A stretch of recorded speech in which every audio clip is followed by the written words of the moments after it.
declared that black men had sought political power too prematurely during Reconstruction, that they would be better off dedicating their lives to aspiring to own their own farms than dreaming about election to the halls of Congress. Washington suggests that if African Americans build a life of economic independence in the South, this can be a basis for future political and legal equality.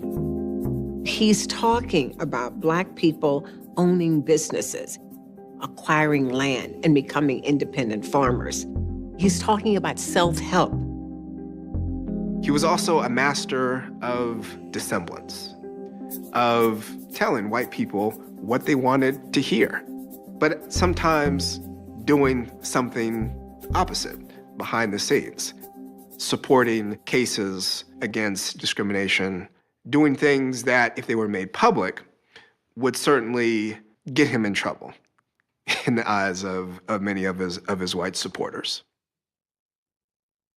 Washington can look like a traitor to Reconstruction and a defender of it, because he forces us to evaluate how we think about the relationship between politics and economic independence. For that reason, he can look like both the most conservative and at times the most radical leader in a turn-of-the-century South. As Booker T. Washington preached the gospel of social separation, the concept of separate but equal was playing out on a much larger stage. Plessy versus Ferguson is the case that took up the question that was left by the Supreme Court a decade earlier. If segregation is mandated by the state, is it unconstitutional?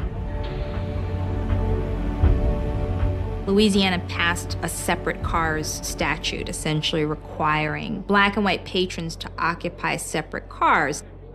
Homer Plessy's case was actually a test case where they arranged to have this man who was a Creole of New Orleans, mixed-race person, enter into a white car and then identify himself as a man of color.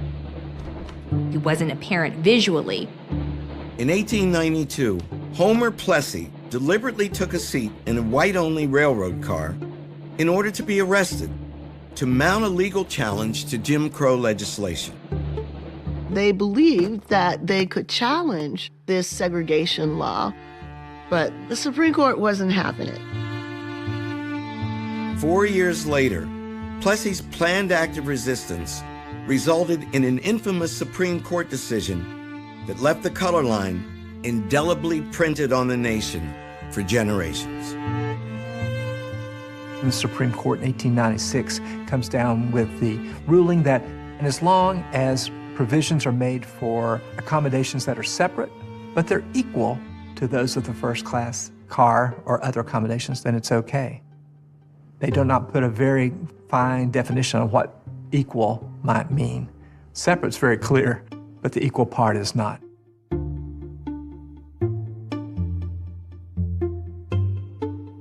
What they conveniently covered over is that things can be cultural, they can be based on history, they can be based on distinctions that people think are normal and still be oppressive. And the court creates a cover for all sorts of segregation, whether it's a streetcar or it's a school or a public swimming pool. Separate but equal permits the southern states to fully enact Jim Crow and do so with constitutional sanction.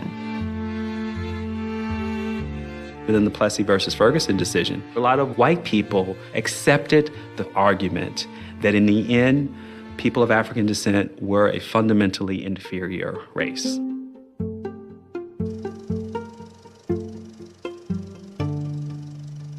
As the 20th century approached, many African Americans believed that the nation had reversed course after the promising years of Reconstruction. In the battle over the color line, white supremacists had won. And though activists like Ida B. Wells refused to give up the struggle, America had entered the nadir of race relations. things would get worse before they got better.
Like you makes this program possible. Please give to your PBS station. When the Civil War began in 1861, nearly 4 million black people were trapped in bondage for life. After the war was over and slavery abolished, Reconstruction was well underway. And although there were challenges ahead, black people were filled with an unprecedented amount of hope. Frederick Douglass felt triumphant. The black man, he declared, is a citizen. The black man is enfranchised. We live in a new world. At last, he said, the black man has a future. The 15th Amendment to the Constitution barred racial discrimination in voting. Black men took to the polls. Then you see all of these black people in charge. More than 1,500 black officials move into positions of public leadership. If you were an African American who had just been elected to the legislature, it was your time. The future must have seemed limitless. Robert Smalls of South Carolina was one of these legislators. He had escaped slavery by boldly commandeering a Confederate ship and delivering it to the United States Navy, blockading Charleston Harbor. After the war, Smalls returned home to Beaufort and became one of the first heroes of Reconstruction. Michael, tell me about your great-great-grandfather's life. You know, society told Robert that he was less than a human being, that he was a piece of chattel, that he was devoid of higher-level thinking and strategy and planning, but he rejected all of that. The way that he commandeered the boat that was the vehicle of his freedom, in the middle of the night, putting on the top hat and the long coat of the Confederate captain. I just admire the audacity he had to steal his freedom, to seize his freedom. He was born in a shack behind the house. He was enslaved here. After the war, he comes back and he owns the place. From being property to owning the property. Absolutely. He went from being enslaved to being elected as state legislator in 6 years. He was elected to the South Carolina House and then the South Carolina Senate before going to Washington and Congress. That is the most remarkable up from slavery story I ever heard. Once he was in office, what sort of issues were important to him? You know, he grew up with the children of his master and would see them going to school, and it just bothered him. He thirsted for education and sought through legislation to extend that to others. Were you insufferable among your friends when you were in school? Would you say, my great-great-grandfather was famous? No, actually quite the contrary. I grew up in the 70s in Boston. Race was a touchy issue then with busing. In April of 1976, I was 13. I had an opportunity to unveil the bust of Robert Smalls that's here in Beaufort. That was the first time I spoke about Robert Smalls, and I've done it hundreds and hundreds of times since. Look, this is American history. Robert's story is a metaphor for this broader movement that empowered a whole race of people.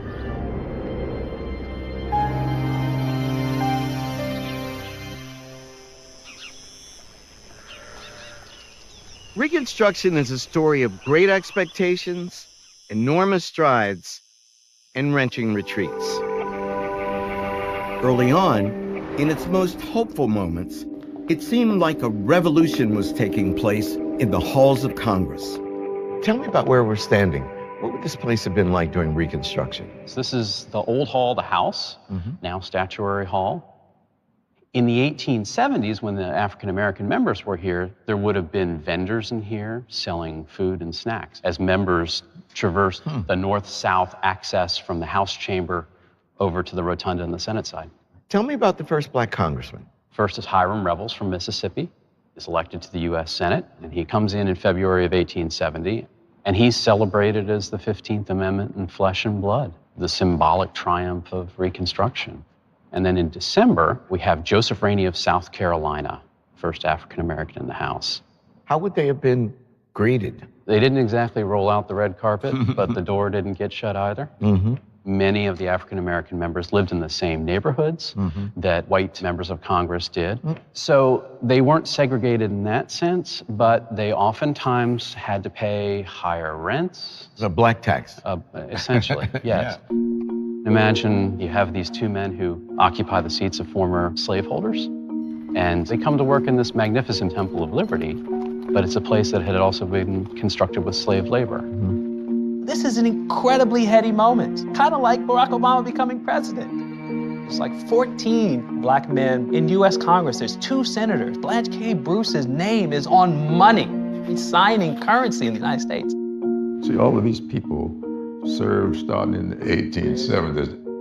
I may be the only African-American from South Carolina now, but I am the 9th. You had the Robert Smalls, Richard Keynes, Robert Elliott, DeLarge, Rancia. So over that period of 25 years, you had real participatory democracy taking place. The photograph of Hiram Revels highlights this statesman who happens to be African American. Frederick Douglass recognized a camera captured the equal and essential humanity of that man or woman, black or white. Whatever may be the prejudices of those who look upon it, they will be compelled to admit that the Mississippi senator is a man. He is represented with the same stature as Lincoln or Seward or Grant or any other white politician. Douglass did the same thing at a time in which most whites tried to argue that blacks should not have equal citizenship. And one way of out-citizening white citizens is you portray yourself with greater sense of dignity and respectability, and in a sense humanity, than many whites. We do not come here begging for our rights. We come here clothed in the garb of American citizenship. We come demanding our rights in the name of justice. Richard Kane could capture an audience. I think all his years in the pulpit made him a really good speaker in the House. He stood up to the white supremacists who were basically calling him, inferior. And he said, look at me, I have 2 eyes, I have 2 ears, I have 2 hands, I have 2 feet. How are we different when it comes to our manhood? I was amazed when I began to read the speeches of black congressmen in that period. I mean, here are people who are arguing about what the laws of the nation will provide in terms of human rights, and have a sophisticated understanding of the underlying principles that make these freedoms necessary in a democratic society. The level of discourse was so far above the level of discourse in Congress today. It was shocking. In state houses across the South, black men and white men were attempting to govern together for the first time. In South Carolina, where African Americans made up almost 60% of the population, voters elected a black majority House of Representatives. It was the seat of Black Power USA. The Lieutenant Governor, Secretary of State, State Treasurer. Unimaginable today. Absolutely. Many parts of the South didn't have a educated and experienced black leadership ready to step into power, which you did have in South Carolina.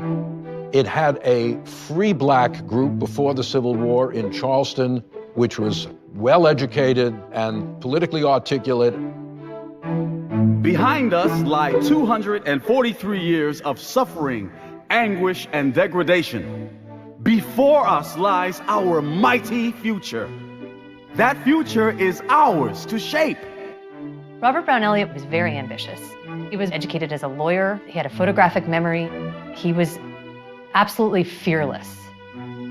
It's hard to imagine more daunting challenges than all these governments have. Some parts of the South had really been devastated by war. So you've got to try to build a forward-looking government at a time where there are very few resources. The state legislatures create public schools, public hospitals, public welfare systems in a way that hadn't been seen in the South. Black men go into these legislatures with an idea of how they're going to improve their communities. One of the most important things they do is to establish free public schools. There were no public education systems in most of the southern states. If you had money to buy it for your children, you had it. If you didn't, well, you did without. You start to see state constitutions adopting some policy that says education is a right. And this is providing it for all children. Across the former Confederacy, free schools opened for both black and white children. Only a few years earlier, there were laws on the books in the South that prohibited enslaved people from learning to read and write. Black people knew how much their freedom depended upon literacy. It was not uncommon to see 5-year-olds and 95-year-olds flocking to schoolhouses for a chance to learn how to read. Free blacks realized white families are not going to send their kids to school with blacks. And so in every single state, you had separate schools. And black leaders generally said, that's okay. As long as black people get education, we're not going to try to force whites to go to school where they don't want to. And many black parents wanted black teachers. They didn't trust white teachers to be fair and to have the right attitudes for their children.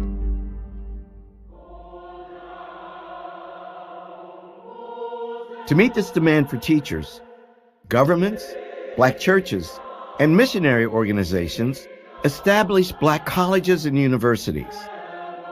Fisk University in Nashville, Tennessee, was founded in 1866. Let my people into this phrase. Go down, where?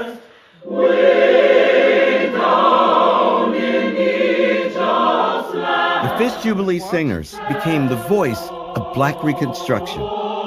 They introduced the world to the artistry of freed people and to the songs of their enslaved ancestors, the spirituals. Most white people who had ever seen blacks on stage had done so in the minstrel show. Minstrels, white men who would paint their faces black, enlarge their lips with white makeup, and spoof the African American. America found this entertaining. But in concert after concert, first in Northern American cities and then in Europe, the singers defied expectations. They had a decorum and a dignity on stage that challenged all of the prevailing stereotypical images that white Americans had. These are songs of overcoming. They were about healing. They were about love. They were about the black struggle.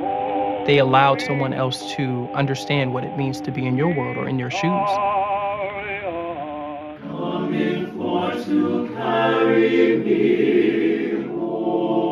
Using profits from performances, Fisk was able to buy the land on which it sits today. Fisk is one of the many historically black colleges and universities established during Reconstruction that are still educating students.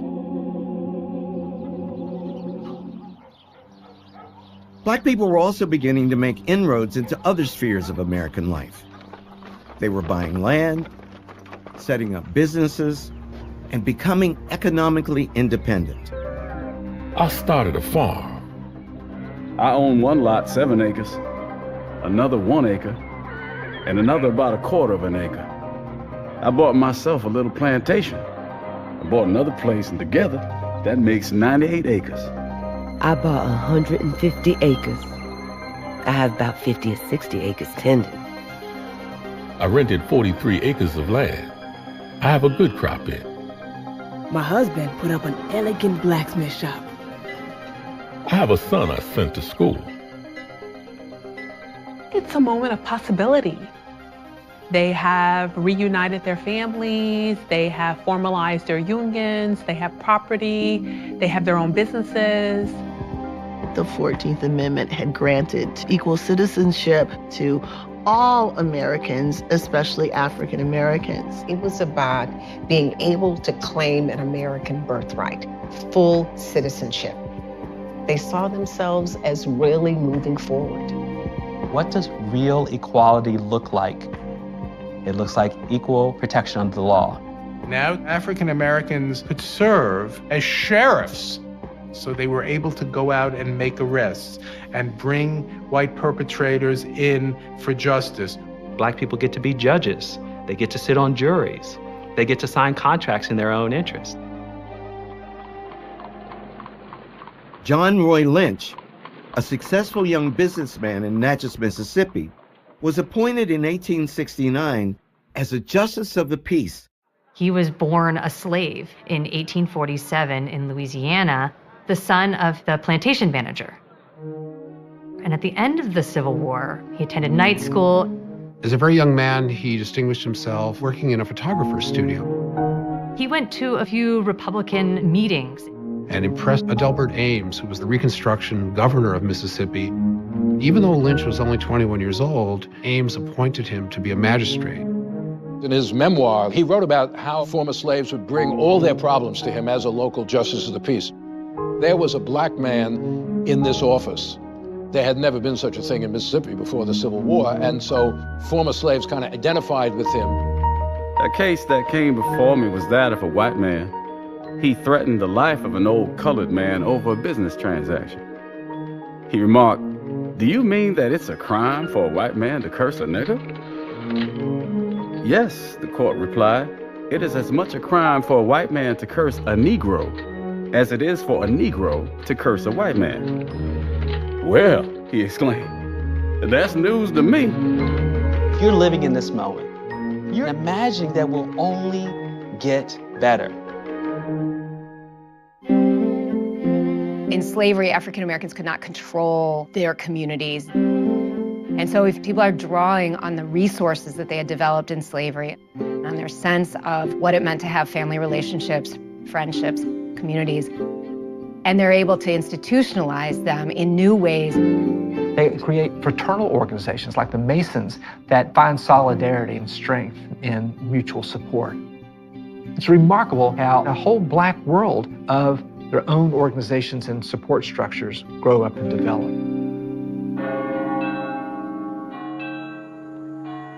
During Reconstruction, churches became the cornerstones of the black community. Many enslaved people had been forced to worship in secret or only with the master's blessing. But now, black people were free to worship God any way they wanted. At Mother Emanuel Church in Charleston, South Carolina, the Reverend Richard Kane helped revive a congregation that had been banned under slavery. How did you first hear about your great-great-grandfather? Did your mother say, "You come from people"? That's what my mother would have said. Yes, Your great-great-grandfather was the greatest black preacher in history. Yes, my mother and my great aunt, and they always talked about Richard Harvey Kane and the great work that he was able to do. He was born free in what's now West Virginia, was a pastor in Brooklyn in 1965.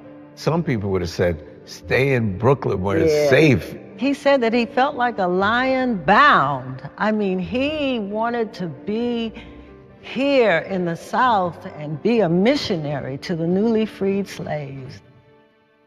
I don't think people today understand the role of the church in the 19th century. The church was their institutional universe. Yes, The Black church was the center of everything that happened with the community. The emotional, the educational, the political. Cain taught the newly freed slaves that they were no longer inferior. They could accomplish anything. And he epitomized that. Yeah. He was a one-man band for the Black community. Oh, yeah. Entrepreneur, minister, editor, writer. Yes. Congressman, state senator. Too powerful, too influential. Yes, yes. And therefore a danger. Yes. He lived in constant fear. One of the most tragic aspects of Reconstruction is that the more African Americans achieve, the more they put their lives at risk. I could hear the noise of the horses. They Ku Klux my house. They had on white gowns, masks on their faces. 75 men. They were Ku Klux. They tore her clothes off. I was blindfolded. Cut me with knives. They whipped me. They whipped me. Put a rope around my neck to hang me. Southern Democrats used violence and terror tactics to disrupt Republican control and plot their return to power. They saw themselves as the redeemers of their states. Violence is efficient, it's easy, it's fast, and you can often do it under the cover of night. Klan attacks become so pervasive because that's how widespread the fear of Black enfranchisement is. The Klan is actually committing atrocities against everyone. They're attacking freedmen and white Southerners who were sympathetic to the Union cause and to the Republican Party. To their eyes, emancipation was wrong. They are washing the South with blood to redeem it. This isn't simply a question of trying to return to an earlier way of life. This is actually a political counter-revolution. To document the violence, Congress in 1871 launched one of the most extensive investigations in our history, known as the Ku Klux Klan hearings. The United States never had a Truth and Reconciliation Commission after slavery ended. The Klan hearings were as close as we came. It was extraordinary. Congress was actually listening to Black people, testifying about the atrocities committed against them. I was elected to the legislature. They offered me $2,500 cash if I would let another man go to the legislature in my place. I told him I would not go back on my people. 65 came to my house. My little daughter came out and begged them not to carry me away. They drew up a gun and threatened her. I may say that they hit me 5,000 blows. Some of them are the first-class men in our town. One is a lawyer, one a doctor, and some are farmers.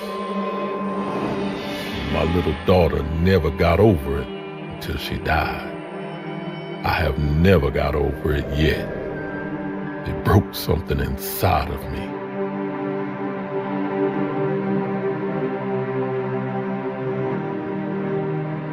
The hearings are open and public. Women showed up at those hearings, and it took a lot of courage for them. They could face retaliations by the KKK. But they want the world to know what had been done to them. All the time I was planting my crop, they worried me about if they ever saw me, they would hurt me. Whites are really attacking Hannah and her family because they had been too successful. It's jealousy. It flies in the face of the idea that Blacks are inferior. 5 men bulged right against the door.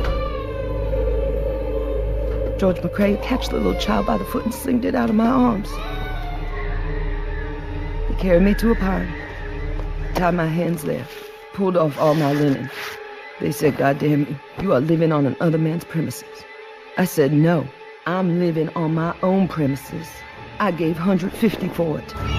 They whipped me from the crown of my head to the soles of my feet. Every time they would go off, George McCrae would get his knee between my legs, say, "Old lady, if you don't let me have to do with you, I will kill you." He said, "God damn you, I'm gonna kill you." There are 8,000 pages of testimony given by everyday Americans. This is a haunting tale of American history and something that we don't talk about enough. Violence has always been here and goes side by side in American history to the creation of a white supremacist racial ideology that has driven us from slavery all the way to the present day.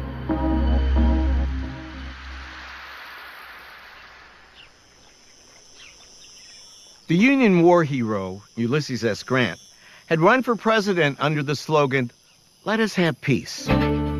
But as reports poured in from the former Confederate states, it was becoming painfully obvious that the terror was not going to stop. Grant didn't start out as a hero in terms of race relations. At first, he was very dubious about the fighting abilities of blacks, but he ended up becoming one of the greatest champions of recruiting and arming and equipping black soldiers. He had a remarkable record in terms of integrating blacks into the federal government. Grant's reaction to Klan violence is a strenuous one. He makes it clear to the Speaker of the House that Congress is going to have to address the situation. Grant was in step with a Congress that was determined to take action. Congressman Rainey, when he was arguing for protection against the Klan, said that when he and other black congressmen left the seat of government to return home, they were at risk. There were a couple of incidents where he and others were physically confronted on the road, and only the intervention of federal troops kept things from taking a dire turn.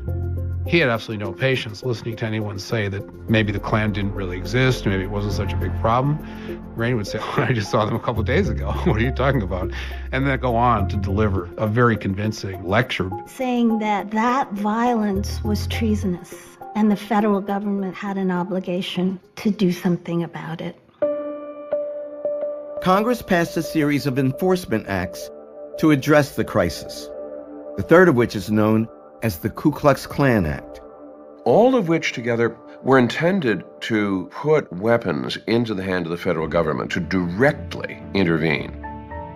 The 14th Amendment established that states could not deprive people of privileges and immunities of citizenship or of due process of law or equal protection of law. So what Congress is doing in the Enforcement Act, right, is trying to create a new category of offense using the 14th Amendment to, in essence, get around the fact that Southern courts are not going to convict white Southerners.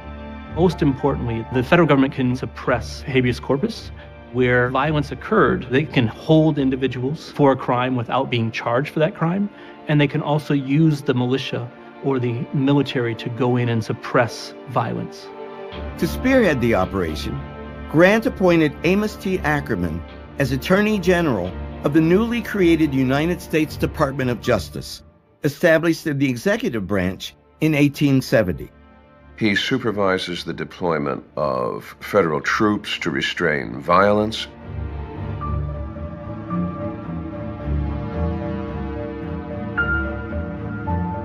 Many of the Klan members that believe that they're going to be charged by the federal government begin to run away and hide. Here is the federal government, finally taking the situation with the Ku Klux Klan in hand and directly striking back at it. The difficulty was going to turn out to be persistence. The federal government could try to contain the violence, but it couldn't contain the spread of white supremacist ideology manifesting itself in full force. Southern oligarchs who have held power in the pre-Civil War South for decades did not want to surrender that power. White supremacy, an alliance between white people against black people, was always an important device that held Southern politics together. Southern white elites knew how to activate that bond of whiteness with poor Southern whites. And that was difficult work to do. A lot of propaganda had to go into that. planters in the Democratic Party have to sell white supremacy to other white Southerners who might not have the same or even any significant economic stake in white supremacy. That planters play upon racial economic rivalry. The idea that any gain by any black man deprives all white men. So they're creating a racial zero-sum fight for economic power, for government, for jobs, and promising a psychological benefit, a psychological wage of whiteness. In 1870, when former Confederate General Robert E. Lee died, many white Southerners poured out their grief and sorrow for their fallen hero, a symbol of their so-called lost cause. It seemed that the longer Reconstruction continued, the more the former Confederates lamented the loss of their way of life. Robert E. Lee's death became a symbolic focal point for a wrenching outpouring of nostalgia and grief.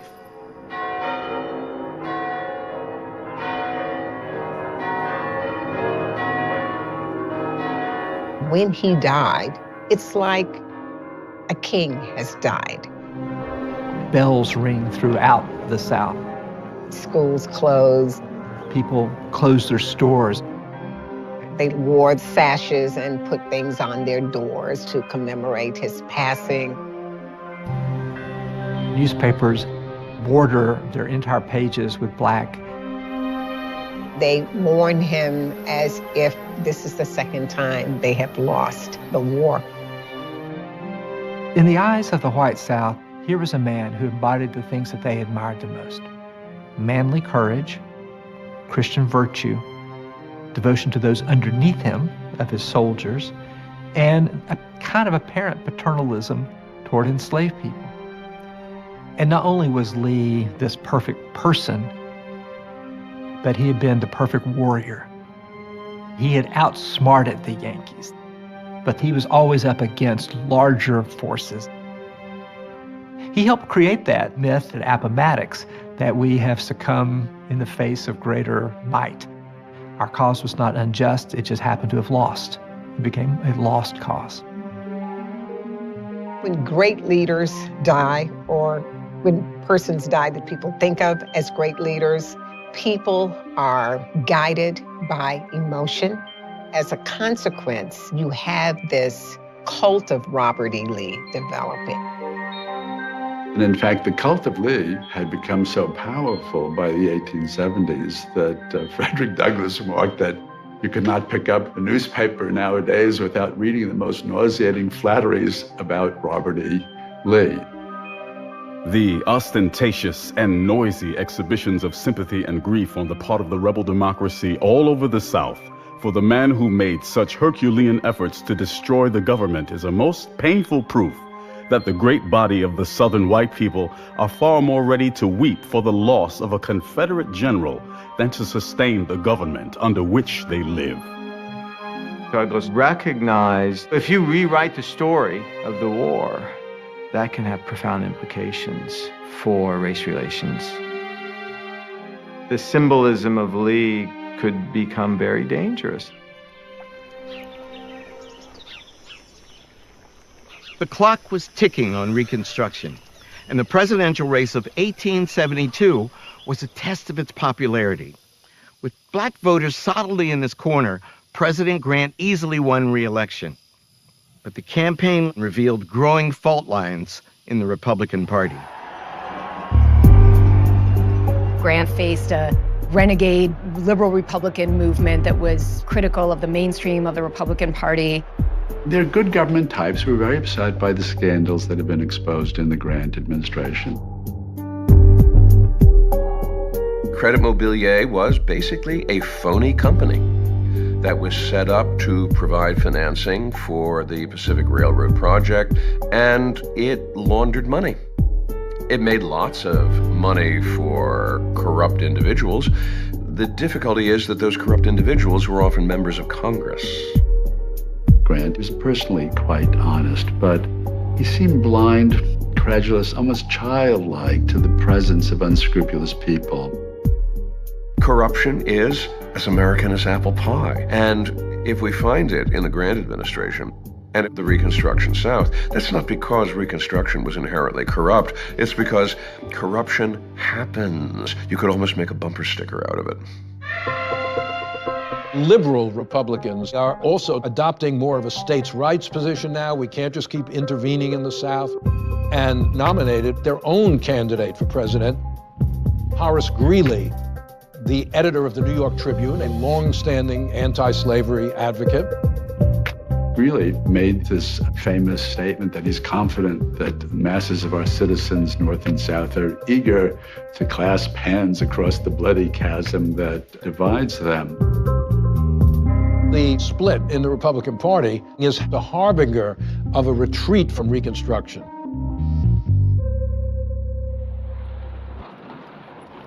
Support for Reconstruction was waning in the North, where many had grown weary from the growing cost of peace. In this environment, black legislators became targets of scorn, ridicule, and anti-black racist propaganda. Derogatory images of African Americans become more and more prominent in the 1870s. Even someone like Thomas Nast, who was a very vocal advocate for African American political rights during Reconstruction, used his artistry with Harper's Weekly to depict the African Americans in South Carolina, for example, where they have a black majority, in the most vile ways. James Pike, a Republican, works on the New York Tribune, publishes this book called The Prostrate State. South Carolina is under the rule of barbarism, incompetence. He has a famous passage in which he's describing really buffoons. Those who are not buffoons are corrupt or incompetent. He hammers again and again and again on almost animalistic stereotypes of field workers to say, really? Are these the people you want to have in charge of your government? Passing laws that suck tax dollars out of hardworking Americans? No. And in fact, we're pretty sure they shouldn't be parts of polite American society at all. They perpetuate an idea that Reconstruction has effectively failed and that the federal government and the Republican Party needed to cut its losses and remove itself from the South. Leave the Negro to those who know him best. White Southerners.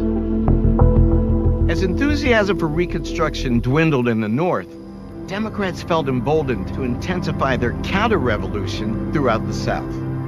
Year after year, election after election, they would not relent. In 1873, amidst the fallout from a fiercely contested election in Louisiana, black Republicans in the town of Colfax staged an armed occupation of the courthouse to prevent Democrats from taking over the Perry seat. White paramilitary organizations surround the courthouse with artillery. The white vigilantes offered guarantees of safe conduct. If you will come out, if you will surrender yourselves, the white vigilantes line them up and execute them. It's nothing more than pure, unadulterated murder.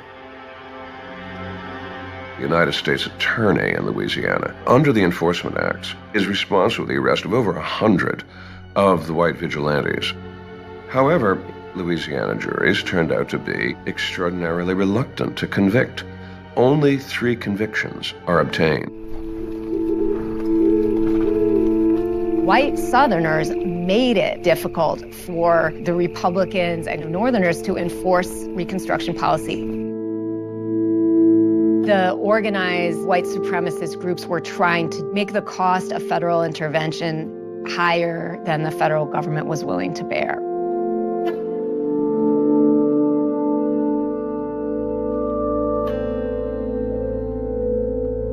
In state after state, increasingly organized societies, paramilitary clubs, white leagues claim control of public places. John Roy Lynch, now a congressman, was targeted when he returned home to Mississippi to campaign. At Fayette, they paraded the streets, yelled, fired cannon. Each club had a wagon with fodder. Colored men said these wagons contained guns. Democrats had all gathered around the place. I took the stand. They commenced to yell at the top of their voices so as to drown out every word I attempted to utter. Southern whites were attempting to take the South back. The red shirts and the Knights of the White Camellia. That's essentially what the so-called redemption movements were. They are the ones who are defending the right order of things in civilization, that white people control black people. And that's the way it should be.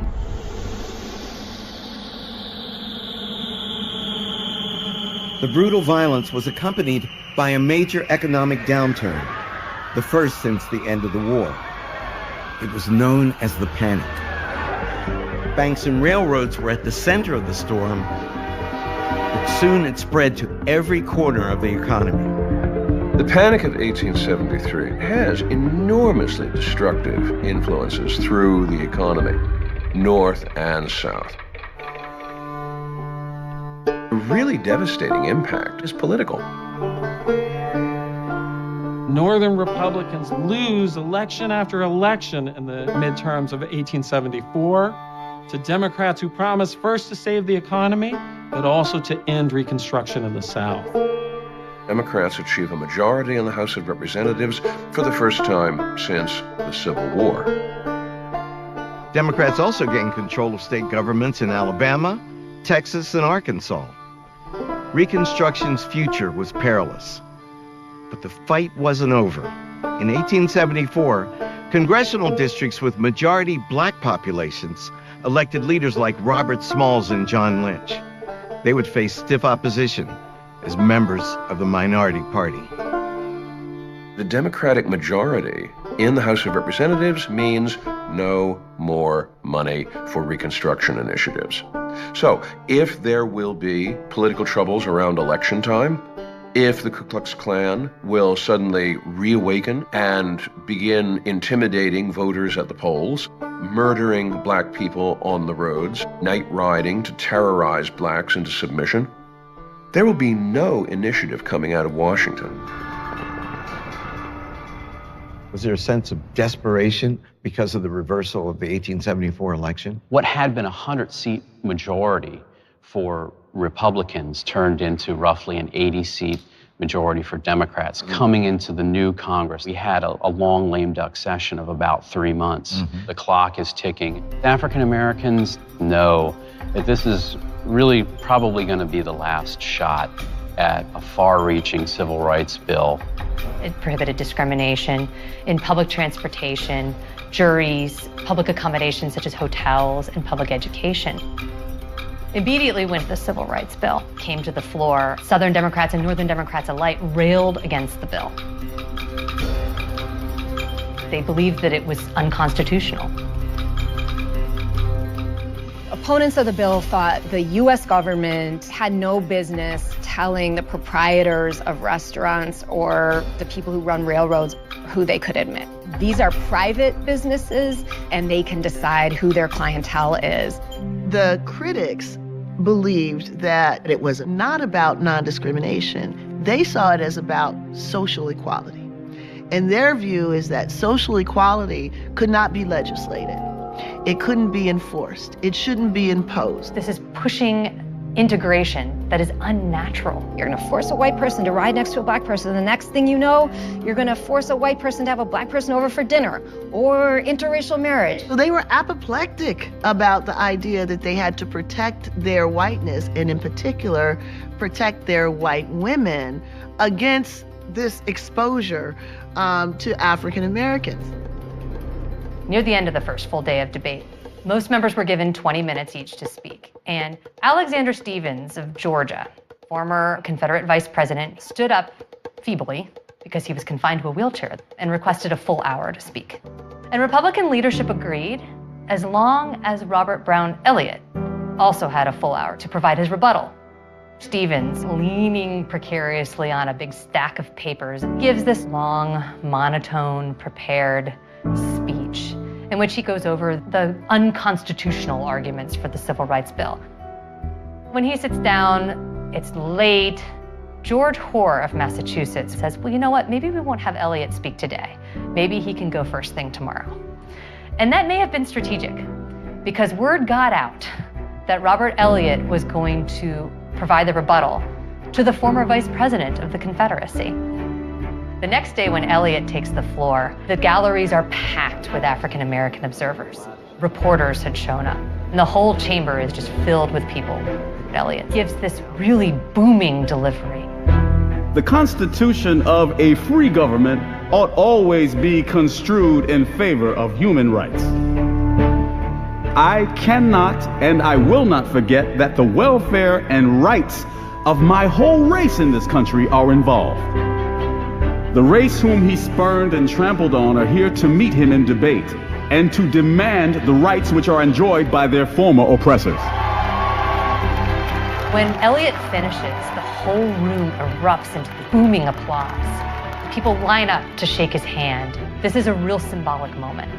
The old planter class appears feeble and on its way out, and this dark-skinned, suave, intelligent African-American man represented the way forward. Congress passed the Civil Rights Act, but there was a clause that was stripped from the final act, and that was about education. Americans were not ready for that kind of equality in education yet, and apparently wouldn't be for many, many more years. While Congress managed to get the Civil Rights Act of 1875 across the finish line, another branch of government blunted the reach of the 14th Amendment. In 1876, the Supreme Court announced its ruling in United States versus Cruikshank, the appeal of the 3 white men convicted of murdering African Americans guarding the courthouse in Colfax, Louisiana.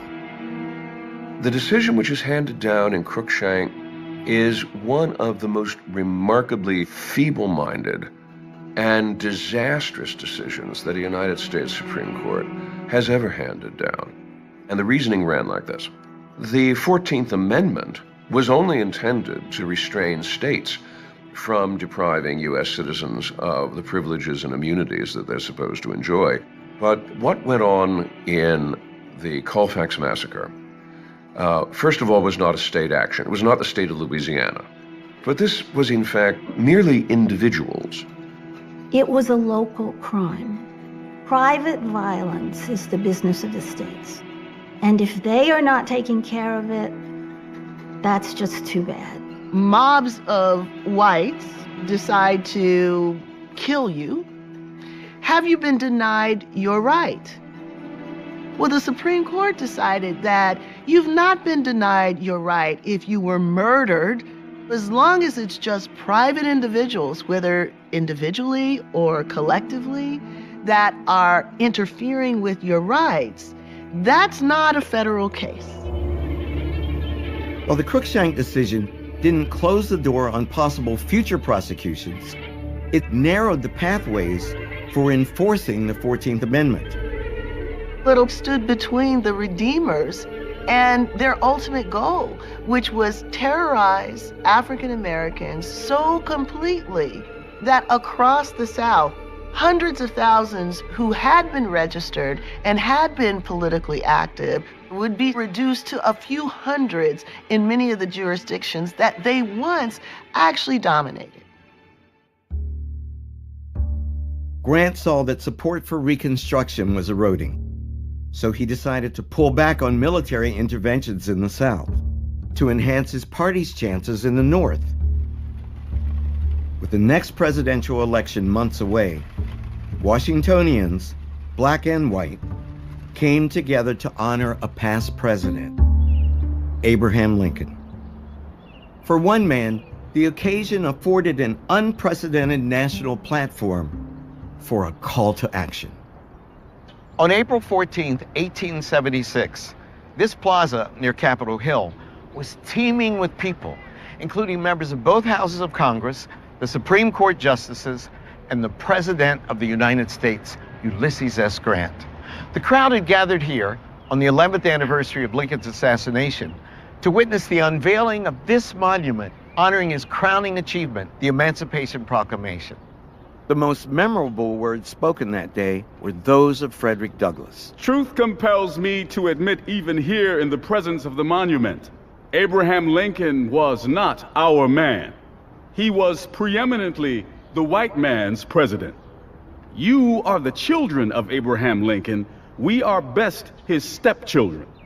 To you, it especially belongs to preserve and perpetuate his memory and commend his example. When he says Abraham Lincoln was a white man's president, you go, whoa, that is an amazing thing to say in front of the most powerful politicians in the Republic in the year 1876. It's shocking. Yeah, it's a presidential election year. It appears that Reconstruction is unraveling.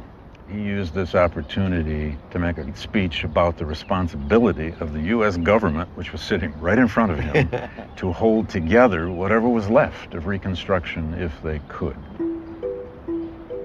There's this understanding in 1876 that blacks have all the rights now that they should expect. We have the 13th, 14th, and 15th Amendments.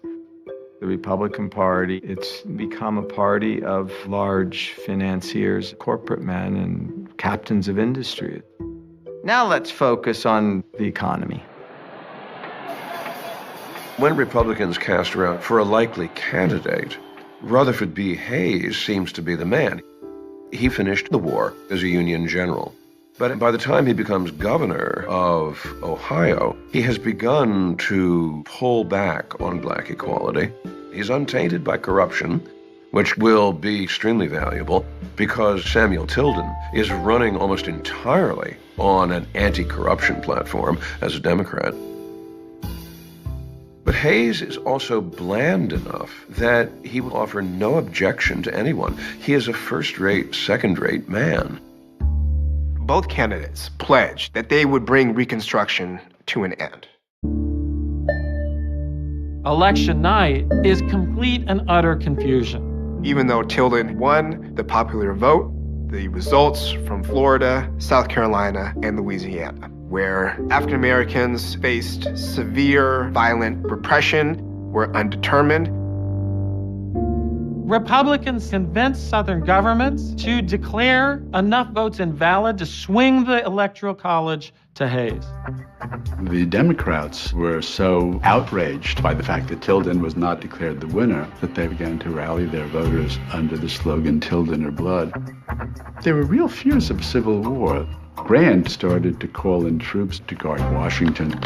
And he said, either party can afford to lose an election, but we as a people cannot afford to have a presidential election that is tainted by false or illegal results. Congress created a bipartisan commission that declared Hayes the winner by one vote. Democrats predictably cried foul. Hayes was referred to as rather Fraud v. Hayes. He was called his fraudulency. February, as Inauguration Day neared, the election still remained undecided. Republicans and Democrats came together and cut a deal. Hayes is inaugurated as President of the United States. It's hard to imagine, in the moment of an election, a party trading a presidential victory, unless it means protecting their way of life. White supremacy is a long-term campaign.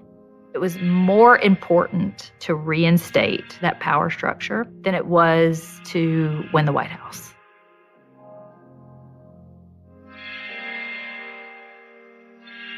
Hayes promises white Southerners that he will leave the South to conduct its own affairs unimpeded, and that the Negro problem will be its to solve. The federal troops were stopped enforcing the kinds of reforms that had marked the Reconstruction era. The Southern states had been redeemed.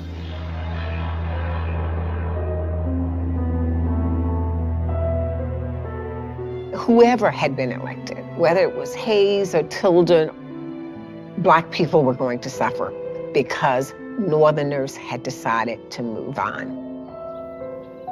It was a time of so much hope and so much optimism. The horizon seemed limitless. And then, boom, came redemption. I can only imagine it was the most frustrating thing for Robert Smalls. Here's someone who literally risked his life to be free and devoted himself to creating this new America.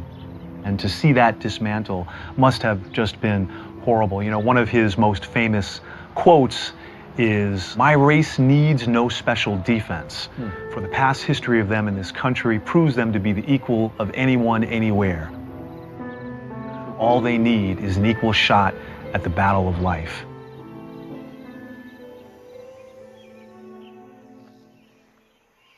From the very beginning, the success of Reconstruction depended on the will of the nation to hold the line against the forces of violence eager to undo it. As the nation's will faltered, the rights of African Americans would be sacrificed to political expediency.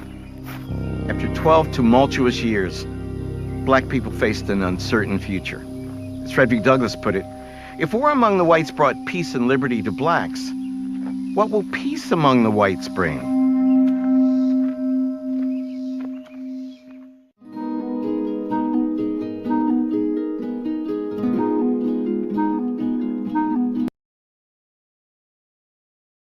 Support from viewers like you makes this program possible. Please give to your PBS station.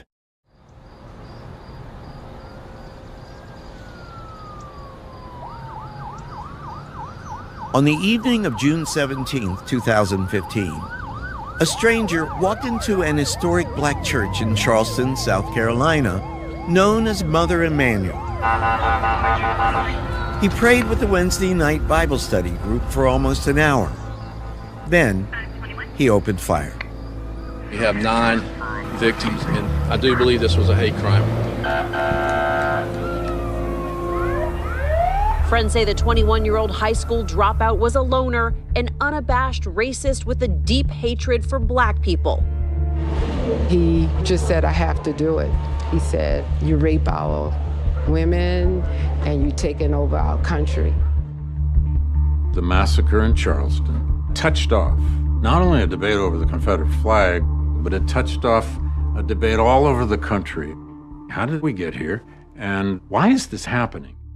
It was easy, I guess, to think of that as a singular horror. And it was convenient, I think, to think of it that way. Unless you really wanted to understand how this could happen. And then that meant that you had to get into the history.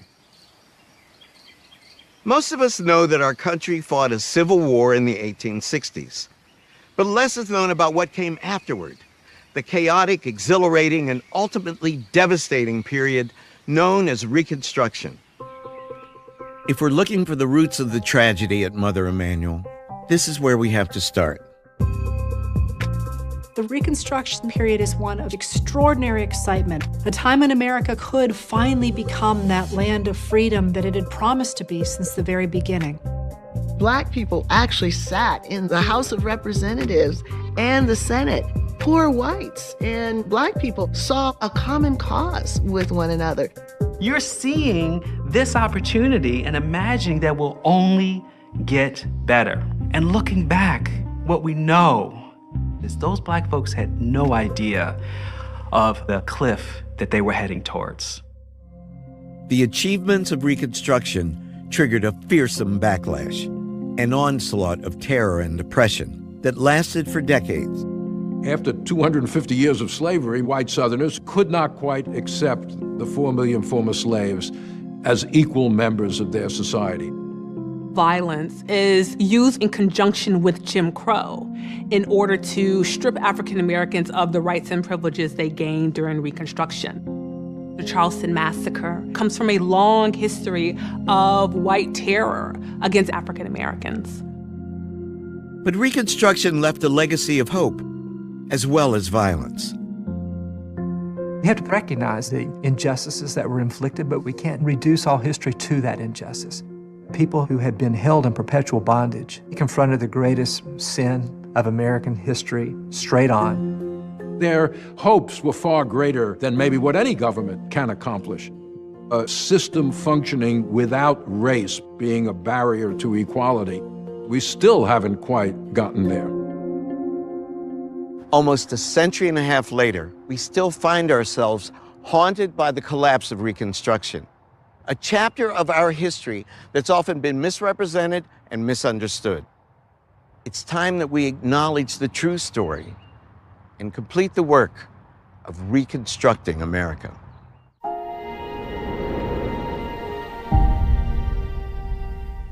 When I was in high school, Black history consisted of a few simple facts and a very happy ending. Abraham Lincoln freed the slaves. But this was the 1960s. 100 years after emancipation, Black people were fighting for the most basic rights. So what happened to that happy ending? It turns out that wasn't the end of the story. It was just the beginning.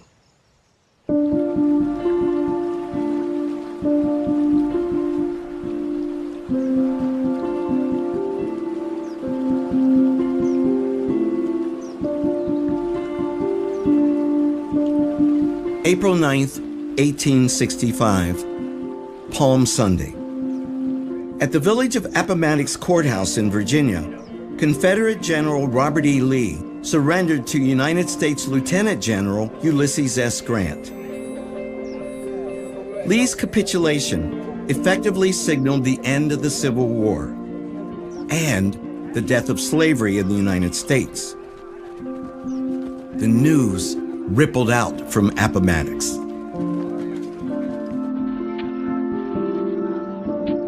A strange woman I never seen before came running down where we were all at work. She said as loud as she could, "Hey, freedom, you are free." Everybody was getting up his clothes and leaving. They didn't know where they was going, just scattering around.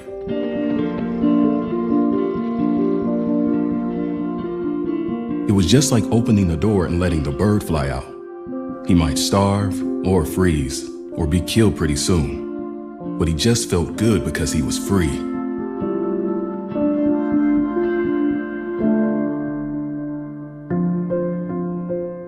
To a remarkable degree, it was the slaves themselves who had helped bring this to pass. From the war's first days, legions of enslaved people defied their masters and fled to Union lines. Others were liberated by the United States Army as it occupied parts of the South. By the summer of 1862, many thousands of slaves had found safe haven. Their brave actions, as much as any other factor, converted President Lincoln and many other Americans to emancipation. When Black men were finally allowed to enlist in the Union Army, 180,000 answered the call, most of them former slaves. It was both the manpower that they brought to the Union side and also the denial of their manpower in the production of the Southern economy. There's no question that they strengthened the Union hand militarily, and they changed the nature of what a military victory would mean.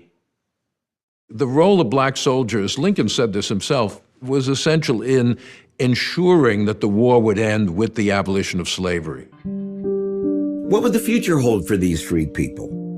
Now untethered, their status as citizens was very much in question, with few legal rights or protections guaranteed. Even so, the prayers of generations were being answered. As Lee and Grant negotiated the terms of surrender, the government in Washington was wrestling with what was being called Reconstruction. On the surface, Reconstruction just meant restoring the rebel states to the Union. In fact, it raised a host of questions. Reconstruction is the process by which American society, North, South, Black, White, tried to come to terms with the consequences of the Civil War, the reunion of the nation, the destruction of slavery, the question of what the status of the 4 million former slaves would be as free people in American life. One of the first questions that the post-war period has to confront is who is a citizen, and then what rights attend to citizenship? Who are former slaves going to be in the body politic? In parts of the South that the Army liberated during the war, officials have been confronted with issues like education, land ownership, and workers' rights. Even at Appomattox, it was apparent that the North and the South saw Reconstruction quite differently. Grant goes into these negotiations thinking, well, we won. Not just militarily, but our principles won. Robert E. Lee comes into it thinking, it shows that you had more men and more cannon than we did. We acknowledge no wrong. And they just talk right past each other, which is one reason it becomes not the end of all this struggle, but in some ways the beginning. These ideas start to accumulate around Appomattox of a merciful coming together of peace. Many iconic images associate this surrender ceremony with Jesus entering the city of Jerusalem, the city of peace, but they don't actually help us understand what happened there at all. Whatever Appomattox is, it's not the start of peace. 2 days after Appomattox, Abraham Lincoln spoke about Reconstruction at the White House. For the first time in public, the president suggested that some black men, the very intelligent, and black veterans deserved the right to vote. A man in the audience turned to his companion and said, "That is the last speech he will ever make." On April 14th, 1865, Good Friday, John Wilkes Booth made good on his threat. The reckoning for America's original sin was just beginning.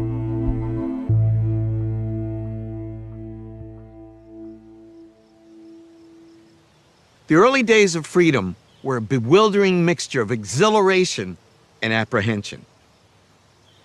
But the first order of business was to reconnect with family members who had been torn away by slavery. Information wanted. I had 2 children sold from me about 10 years ago by a man by the name of Pate. My boy's name was Monroe Early, and my daughter's name, Mary Early. Starting in 1865, so shortly after the end of the war, you see people placing ads in newspapers. It really gives a sense of the separation that had occurred during slavery. Information wanted. Of my father, Jerry Hodges of Norfolk County, Virginia.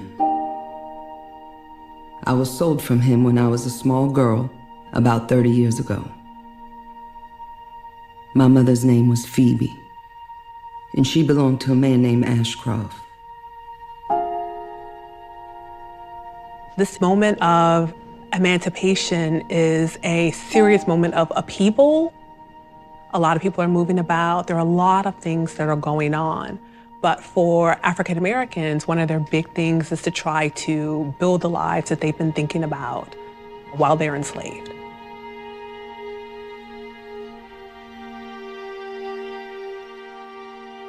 People took to the roads trying to find family members.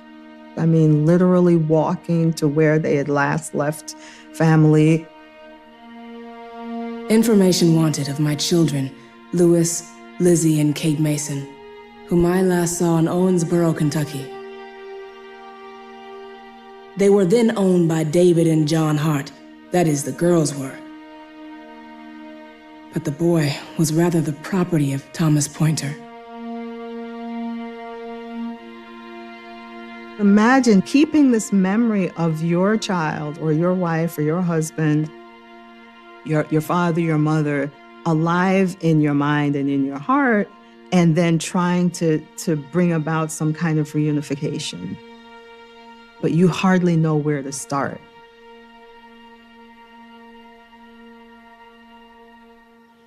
The end of the Civil War brought more questions than answers.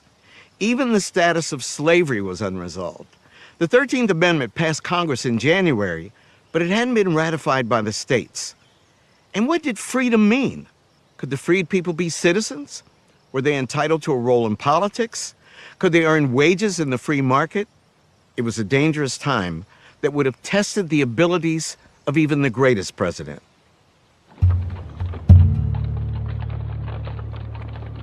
Just hours after Lincoln's death, Andrew Johnson was sworn in at a hotel on Pennsylvania Avenue. When Lincoln chose a Southern Unionist Democrat as his running mate in 1864, few imagined that Johnson would ever ascend to the presidency. During Reconstruction, the Republican Party is the party of civil rights. It is the party that promotes a vision of an interracial democracy. The Republican Party is the party of African Americans. Although Johnson was a Southerner and a Democrat, he had opposed secession, even at the risk of his life. Andrew Johnson grew up a poor white Southerner. He believed very strongly that the Civil War had been caused by the planter class, the Southern elite, and he hated them. But he imagined that the primary victim of the planter class was the class to which he belonged, the poor whites of the South. Andrew Johnson was the first man in this country made president by an assassin's bullet. He wouldn't be shy about using his newly gained power. Congress had gavelled out of session in March. They're not coming back till December. Out of session, they're stuck, and Johnson is in the driver's seat. The most famous black man in America, the abolitionist Frederick Douglass, had his doubts about the new president. At Lincoln's second inaugural, Johnson meets with Frederick Douglass. When Johnson realizes that he has to shake a black man's hand, his smile turns into a scowl. Douglass smells the liquor on his breath. He's already drunk at 11 a.m. Douglass says to his friend, no matter what else Andrew Johnson is, he is no friend of the black. Even as the freed people celebrated the death of slavery, Douglass was forced to wonder, in what new skin will the old snake come forth?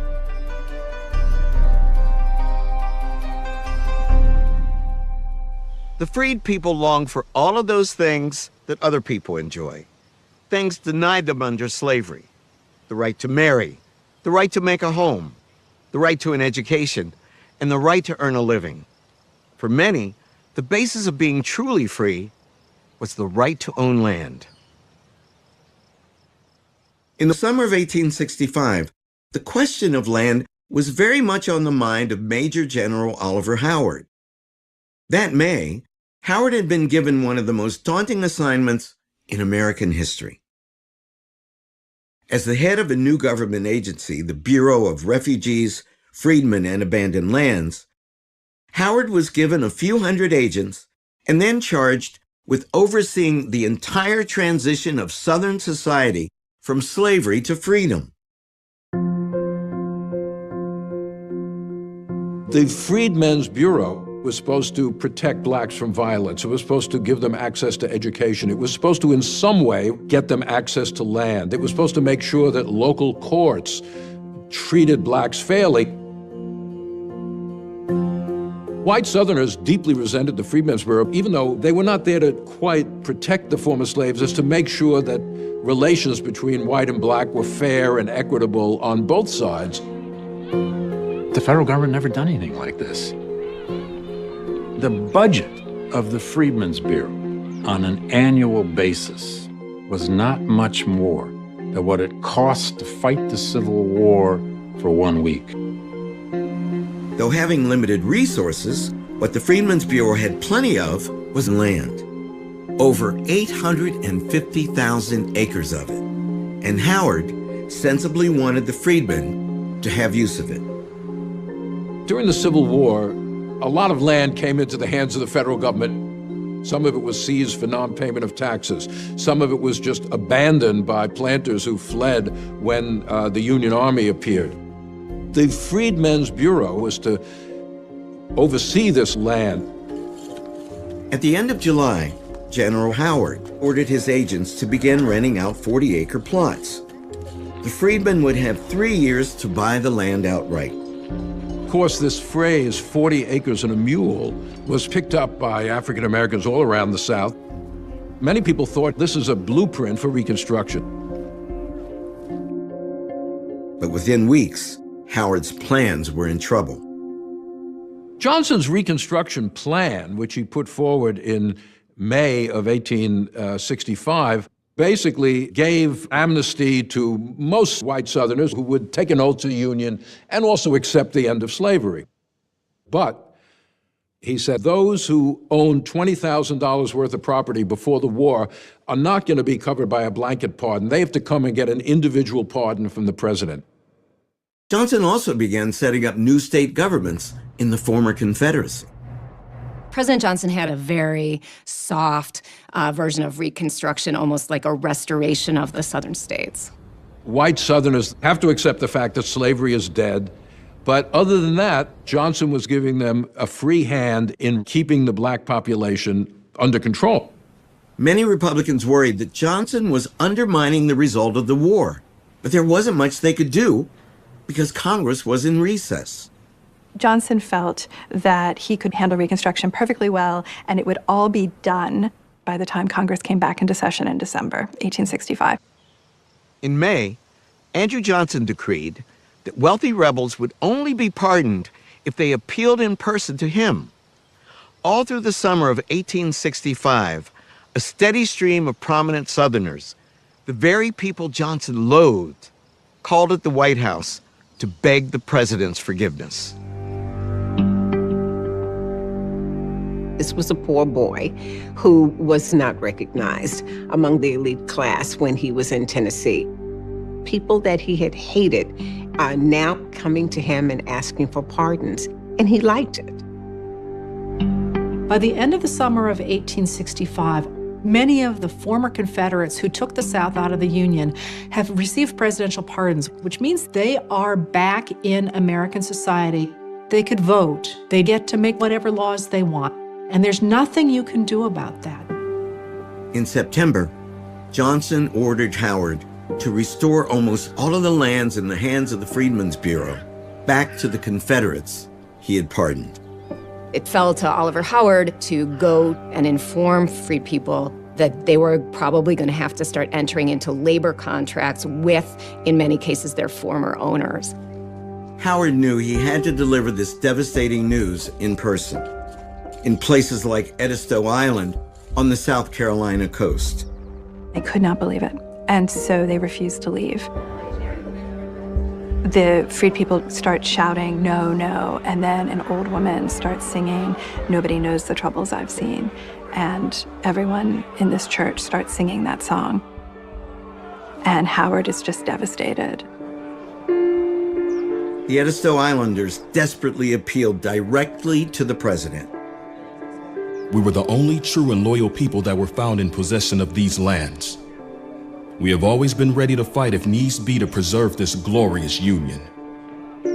Will a good and just government take from us all this right and make us subject to the will of those who have cheated and oppressed us?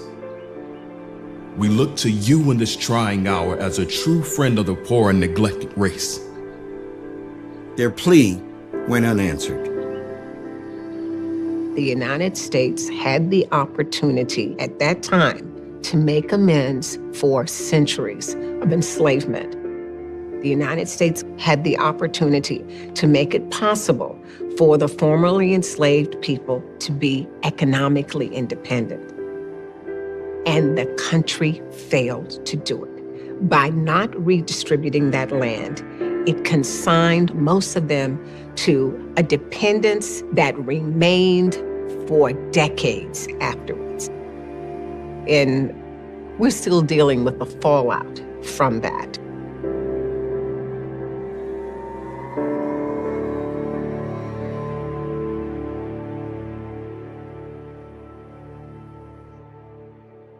How'd you get involved with this, the planning of this monument? More perhaps than anyone else, historian Eric Foner has brought the truth about Reconstruction to light. We visited the newly dedicated Reconstruction-era National Monument in Beaufort, South Carolina. This area was almost like a a test case. Could these former slaves really be free people? Could they learn? Could they work as free people? Not everybody knew what the answer was going to be, but they proved themselves in Beaufort, and it actually therefore had an impact on Reconstruction as it developed. You've written what many of us think is the Bible on Reconstruction. You've written 10 books on Reconstruction. You're going to write an 11th on the Reconstruction Amendments. To what do we attribute your fascination? You know, the ferment at the local level in Reconstruction, which really I think is the big story, how the end of slavery upends everything. And a new system has to be created, a new economic system, a new political system, a new legal system. You know, slavery was a total institution. When that's gone, you got to build a new society. And one of the barriers, of course, was the tremendous legacy of anti-Black racism. Absolutely. You're absolutely right. Racism, which is the deepest legacy of slavery, really, in our society, you know, it would be nice, but one can't very well expect that the legacy of racism would just be sloughed off because slavery ended. Didn't happen, and that was a tremendous barrier to change. In 1866, a Richmond journalist published a book called The Lost Cause. He argued that the war was, in reality, a gracious Southern civilization defending itself against Northern aggression, an idea that resonated deeply among the defeated white Southerners. One has to remember that the white South suffered a devastating loss of life in the Civil War, something really without parallel in American history. The South is devastated. People are literally starving. They had destroyed their economy. They had torn their families apart. It was hard to see any real meaning in what the Confederacy had done. I think people wanted to find something to hang on to. Many former Confederates stubbornly clung to the belief that their cause had been just. That whole lost cause myth developed out of the idea that the only reason why they were fighting at all was because the North was trying to suppress their rights. For the Confederacy, the war was absolutely about slavery. First, last, middle. All we have to do is look at the ordinances of secession, the debates in the various state legislatures, private letters. They're all talking about slavery as the cornerstone of their civilization. The Confederate Constitution was very, very clear in terms of the role of slavery in its society. Number one, that it shall in fact be perpetual. And number two, if the nation expands, slavery goes with it. Looking back almost a century later, a Southern writer noted, only at the moment when Lee handed Grant his sword was the Confederacy born. One of the things that's often forgotten is that many white Southerners did not want to fight for the Confederacy, had never supported secession in the first place. But with the end of the war, it becomes possible to imagine a kind of unified Confederacy as it recedes. The Confederacy, in many ways, has had far more of an active life after Appomattox than it did before. After Appomattox, it was just a fantasy. It was a dream of what that nation could have been.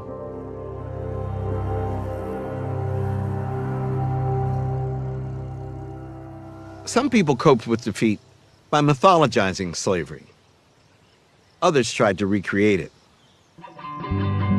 In November of 1865, the government that Andrew Johnson had set up in Mississippi passed a set of oppressive laws that applied only to African Americans. Soon, other Southern states followed suit. These laws became known as the Black Codes. The basic purpose of the Black Codes was to recognize that slavery has been abolished, but to make sure that there is as little change from slavery to freedom as possible. The key to the Black Codes was what they called vagrancy laws, things like that. Every adult Black person was required to sign a labor contract for the year with a white employer. If they didn't do that, they would be considered a vagrant, and they could be fined, and if they couldn't pay the fine, they could be auctioned off to someone who would pay the fine, and then they'd have to work off the fine for that person. What's even worse than being arrested if you don't have a job is having your children taken away. So your neighbor down the road can go to the courts and say, John Jones, he can't take care of his children. He's indigent, but I'll take them in. And I will train them in farming methods, or I'll train the daughters in housewifery. And I will have their labor, and the parents will get a little bit of money at the end of their period of indenture. But Black parents didn't have a say in this. A lot of parents are fighting back and saying, no, they don't want their children to be apprenticed. They can take care of them. They also know that in apprenticeship conditions, they can't protect their children from physical and sexual abuse. It becomes a way for the planter class to continue stealing the labor of the children and sometimes stealing the children themselves. Enforcement of the Black Codes went hand in hand with relentless violence against the freed people. Outside of cities and towns, the Union Army was shrinking rather than expanding. You're looking at former slaveholders who can't imagine living in a world where slavery doesn't exist if the Union Army is not on the ground and the Freedmen's Bureau is not there to enforce the new rules. Then they were going to do whatever they could to keep the African American population in a state of subordination. The Ku Klux Klan is created in Tennessee in 1866. It coincides with the creation of Black Codes. You could argue that on some levels that the Klan is doing the same thing that the slave patrols did. During slavery, the slave patrols would make sure people have passes, making sure that they are not loitering. They're not getting together in bands of people. And the Klan is going to do the same type of thing. You have people who are targeted because they've managed to acquire a decent amount of land, or their children are in school and a white person in their community is struggling at the same time. What they decide is that the way to deal with this is to attack the person, to take away everything they have, to destroy their property, to run them off their land. At war's end, Frederick Douglass had wondered what new form slavery might take. After 6 months of Andrew Johnson's Reconstruction, the answer was painfully obvious.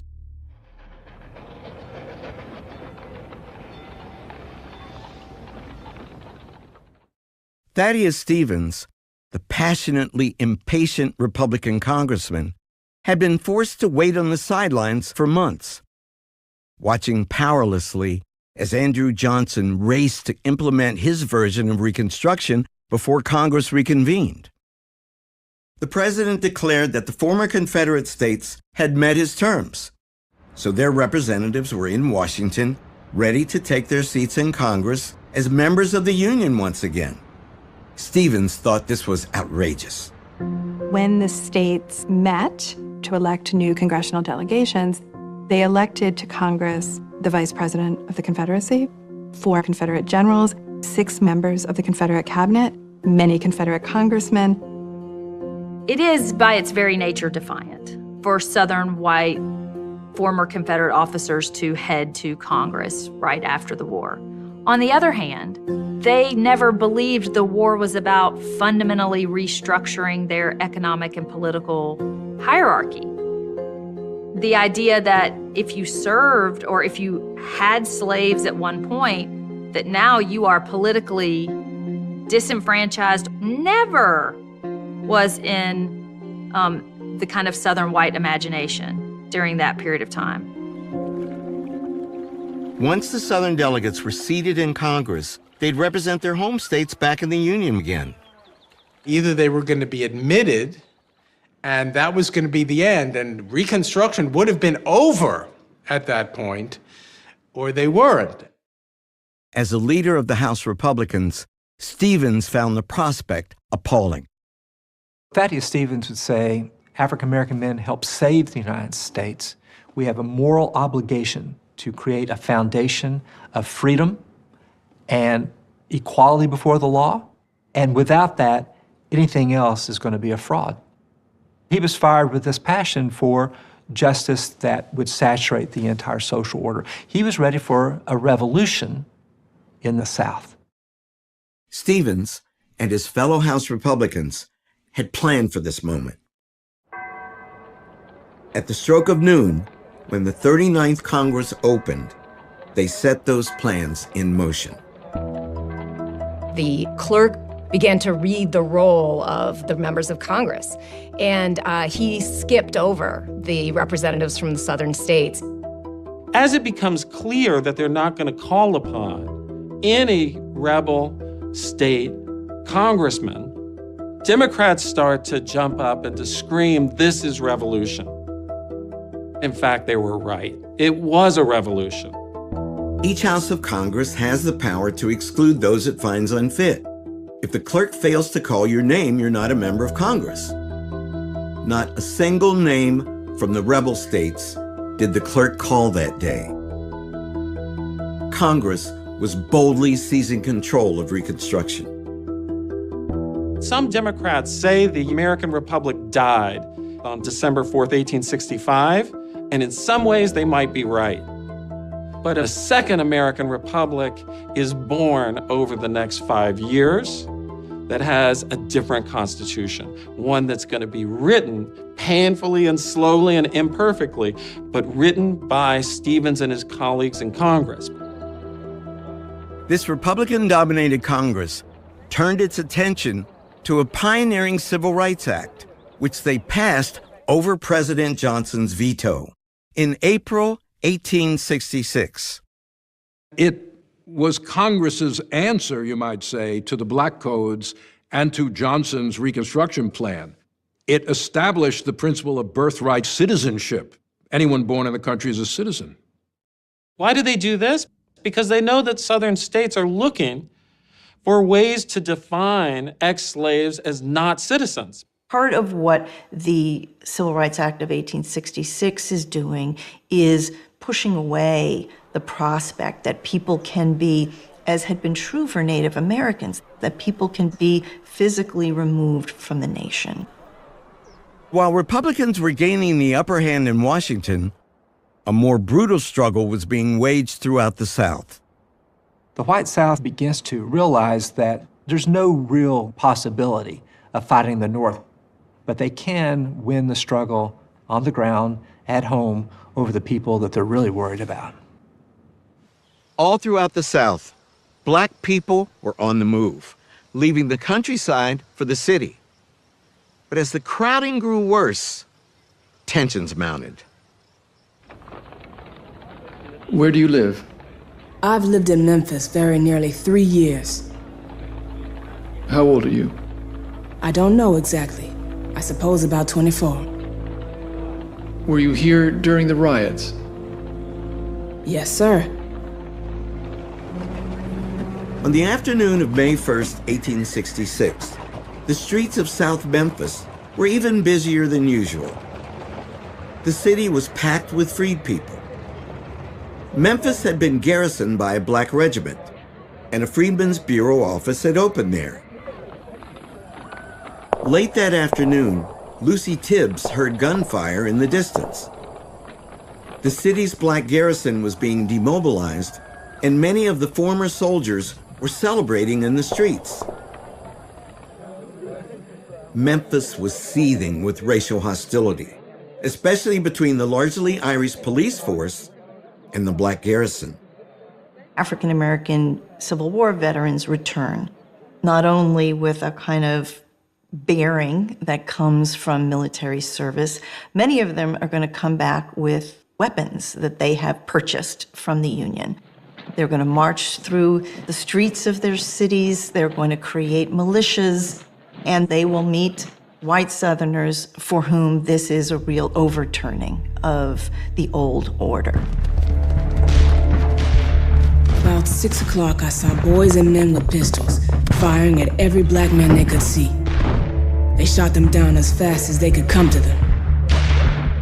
How many did you see shot down? The first was killed by John Pendergrass. He keeps a grocery by my house. I was looking right at him when he shot that man. One of the things that I think is frightening about the violence is that many people do know the people who are perpetuating this violence against them. They can name them.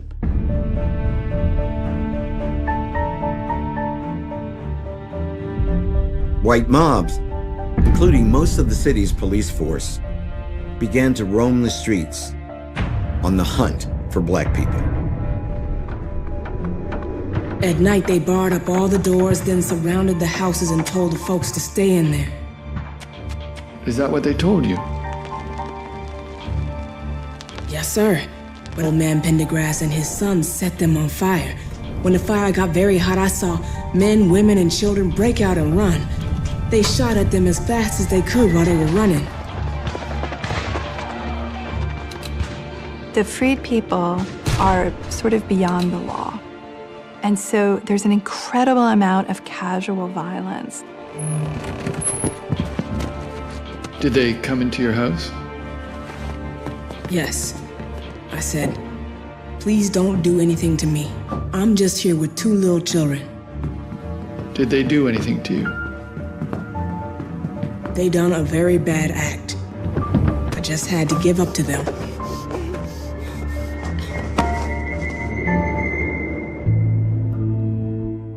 It took the Army 3 days to regain control of Memphis.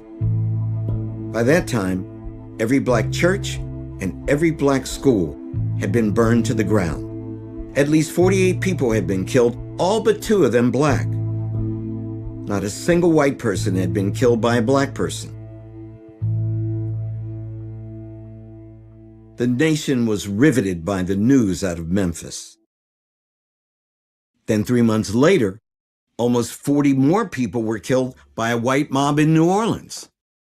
The political consequence of this in the North was it helped to convince large numbers of Northerners that Johnson's Reconstruction plan was a failure. Andrew Johnson was not down there committing acts of violence, but this was sort of the logical outcome of Johnson's Reconstruction plan. When you say blacks really have no rights whatsoever, obviously you're encouraging an atmosphere which does not feel, to use a modern phrase, that black lives matter very much. Lucy Tibbs was among the dozens of victims who testified to congressional investigators. It's enormously meaningful as an act of courage to testify. They would have to worry about going home and effectively being subject to continued violence, this time perhaps even death. The testimony of the Memphis survivors helped to convince Republicans in Congress that the rights of the formerly enslaved had to be written into the Constitution itself. This is what inflames white Northerners so much, the widespread violence against the freed people, the massacres in New Orleans and Memphis. So Reconstruction becomes stronger because of what the white South does. Republicans in Washington were interested in setting the nation on a new footing, and that's what they did through the 14th Amendment. The 14th Amendment redefined the rights of the freed people, and by extension, the rights of all Americans. Anyone born in the United States would automatically be granted citizenship, and no state could deny to any person due process and equal protection of the laws. Congress passed the 14th Amendment in June of 1866. It turns out that was the easy part. The real challenge lay ahead. Every Southern state had an all-white government that had been created by President Johnson. And every one of those state legislatures, except for Tennessee, refused to ratify the amendment. How were Republicans in Washington going to get 3/4 of the states to ratify the 14th Amendment? The answer began to emerge almost a year later. By the spring of 1867, the radical Republicans were firmly in control. every former state except Tennessee remained out of the Union, having no say in federal elections. The Northern-dominated electorate had given the Republicans huge congressional majorities in the 1866 midterms. The newly empowered majority lost no time in passing sweeping new laws over President Johnson's veto. Reconstruction entered a bold new phase. In the spring of 1867, Congress turned from kind of the more moderate measures to saying, you know, we actually have to reorganize the South and set these states on a different course.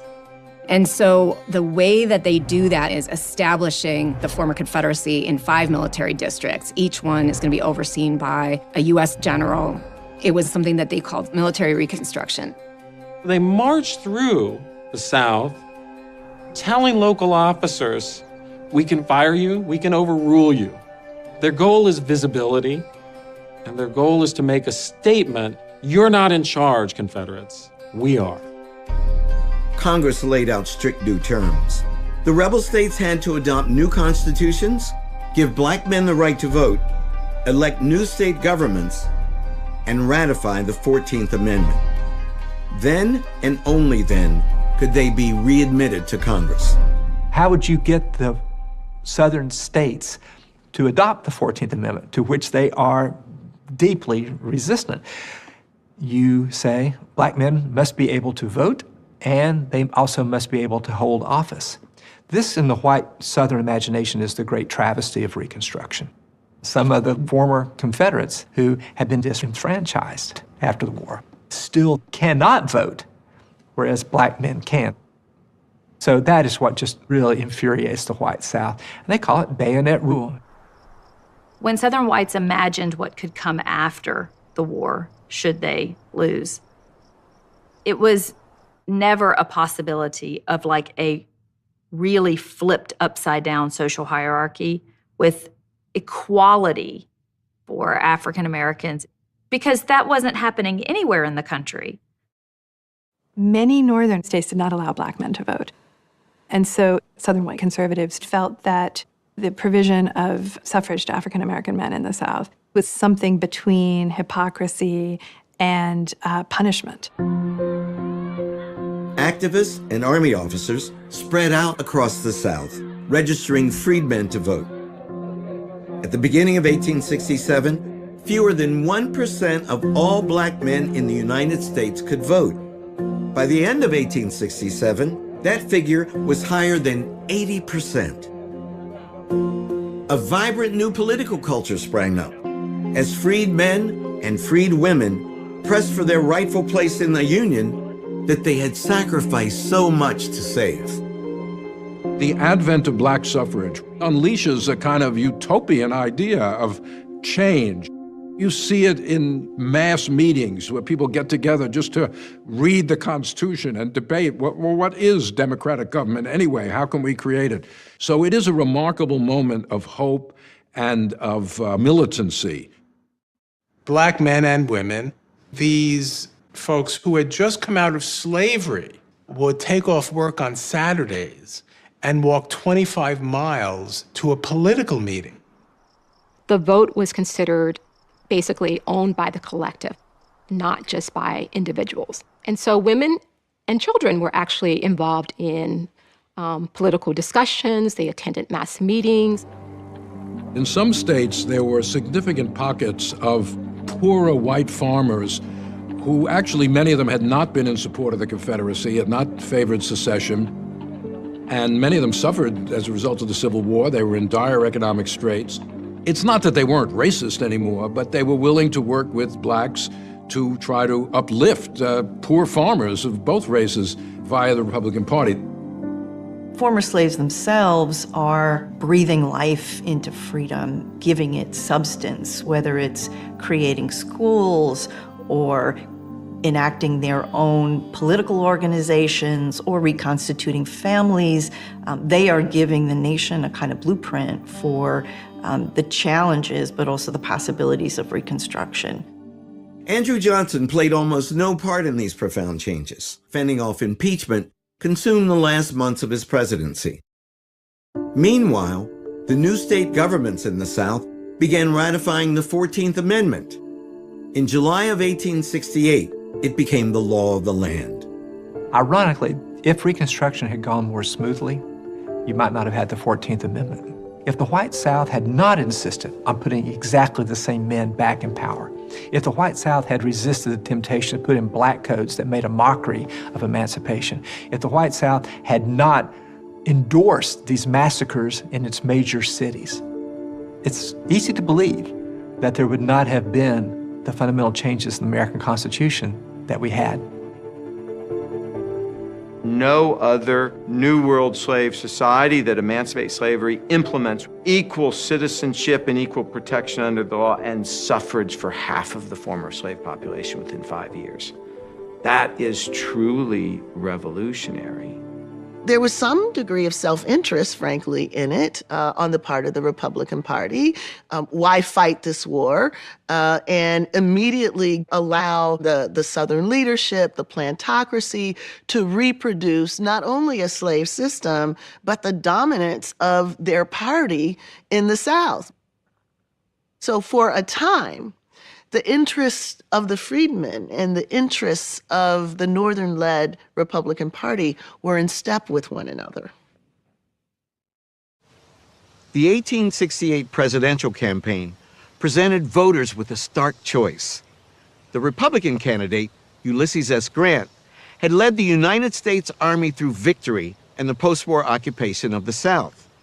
The Democratic campaign was perhaps the most racist in U.S. history, and in parts of the South, it was supported by a wave of murder and arson. Would that campaign of violence succeed in preventing black men from voting?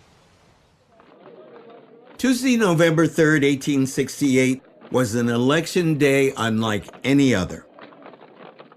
South Carolina and 7 other Confederate states had re-entered the Union in time for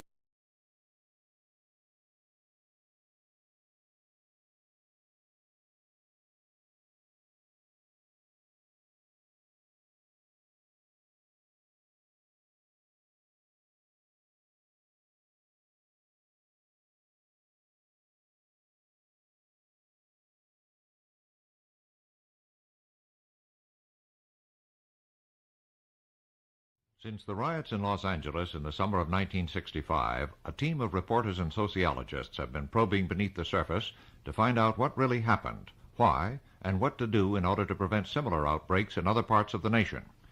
Here is Stan Brooks to describe the slum town where the riots erupted. The riots that shook Los Angeles swept over a 50-square-mile area known as the Black Channel, but the nation's horror centered on a place called Watts, the poorest of all the Negro slums in this lush land of make-believe. At first glance, you're impressed by the wide streets, the palm trees that jut high in the sky, and the rows of neat bungalows smothered with heavy foliage. But when you take a closer look, as I did, you cannot escape the misery that hangs over Watts, like the smog hangs over Los Angeles. Harlem with palm trees is the way sociologist Alex Rosen of NYU describes it. But, he goes on, it really looks more like Tobacco Road. And most of the people I spoke with, the people who, unlike most of the city, have actually been to Watts and have seen the poverty, agree. The structures may not appear to have the same dilapidated appearance as in other major cities, but the same conditions exist. The area doesn't look like a slum. It doesn't look like the typical eastern slum, at least. It looks much better, and small houses, private dwellings, and it's not comparable to some of the slums that we see in the east. Yet they really are not that much different. Instead of having them up and concentrated in a small area, we've got them spread all over Hell's Half Acre. Hell's Half Acre, the words of Police Chief William Parker. And Watts is indeed Hell's Half Acre, a black ghetto locked in, ironically, by the freeways that speed traffic across the sprawling City of Angels. The crime rate is double the rest of the cities. Unemployment is high and still climbing, with 1 out of every 3 or 4 out of work. It's a land of broken homes and broken dreams. Yet each month 1,000 or more Negroes come up from the South, seeking the land of milk and honey. Few find it. And so this port of entry, this staging area, turns into a trap, a way station to nowhere, where hate and hopelessness fester. The Negro middle class forgot about Watts. The white community hardly ever knew it existed. We have at one end of the spectrum success and opportunities begging for people. And you have the other people who are piling into this town who bring with them no skills, bitter memories, and who on the whole, I suspect, are not even retrainable. And so the festering process begins. And finally, if there are no escape valves developed, we have an explosion, the gigantic expression of hopelessness, of fury, of anxiety, of hate on the parts of people who just saw no other way of expressing themselves. This is Watts, forlorn, forgotten, festering. This is Stan Brooks. You have heard the first of a series of reports produced by the Westinghouse Broadcasting Company in cooperation with the New York University School of Social Work. A special hour-long documentary, Los Angeles, Profile of a Riot, will be broadcast by this and other member stations of the National Educational Radio Network.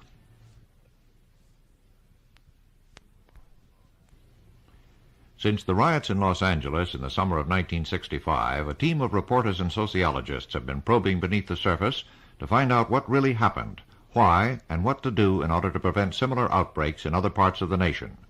Here, Alex Rosen, Dean of the New York University School of Social Work, describes the atmosphere in Watts before the riots.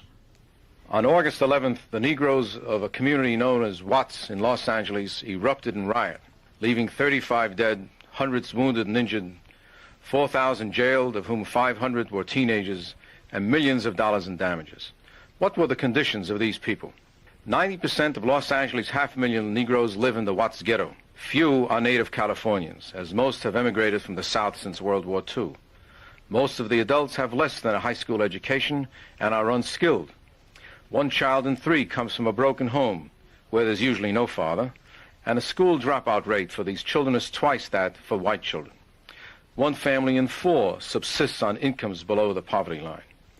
Perhaps most significant in understanding the causation of this riot is the hopelessness and despair involved in the unemployment rate, which is between 25 and 30%.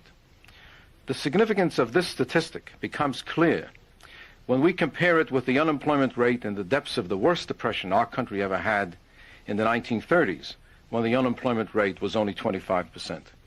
Economically, therefore, the Negro community in the Watts area of Los Angeles has been going through a depression more severe than any in American history. Those who do work are menials, porters, janitors, maids, unskilled. This is a community as well of overcrowded schools with overworked teachers and unprepared and unmotivated children. One may ask several questions about communities like Watts. For instance, how does a mother keep her teenage son off the streets if he is a school dropout, unskilled and with little realistic prospect for employment? How maintain family cohesion when the entire family must eat, sleep, and live in a single room or in rooms shared with other families, as we saw them in Watts when we visited and studied the community? How maintain hope and confidence in a community where one sees so much despair and failure? And how maintain respect for law enforcement when the police harass Negroes and treat them in an insulting manner, almost as a matter of course? The total situation here has produced a Negro community in which people can live out their lives without any meaningful contact on an equal status basis with white people. We have learned in our research that friendship and mutual understanding cannot develop in the absence of this kind of contact. These explosive passions we have just witnessed has shocked the American citizenry into an awareness of this infected pocket of misery, unemployment, and despair that prevailed in Watts in Los Angeles. This despair and disappointment of the Negro in the American dream was perhaps best expressed by a bitter Negro teenager who said, "This is a land of milk and honey, but only if you got the blue eyes." You have just heard Alex Rosen, Dean of New York University School of Social Work, in another chapter in a series of reports produced by the Westinghouse Broadcasting Company. A special hour-long documentary, Los Angeles, Profile of a Riot, will be broadcast by this and other member stations of the National Educational Radio Network.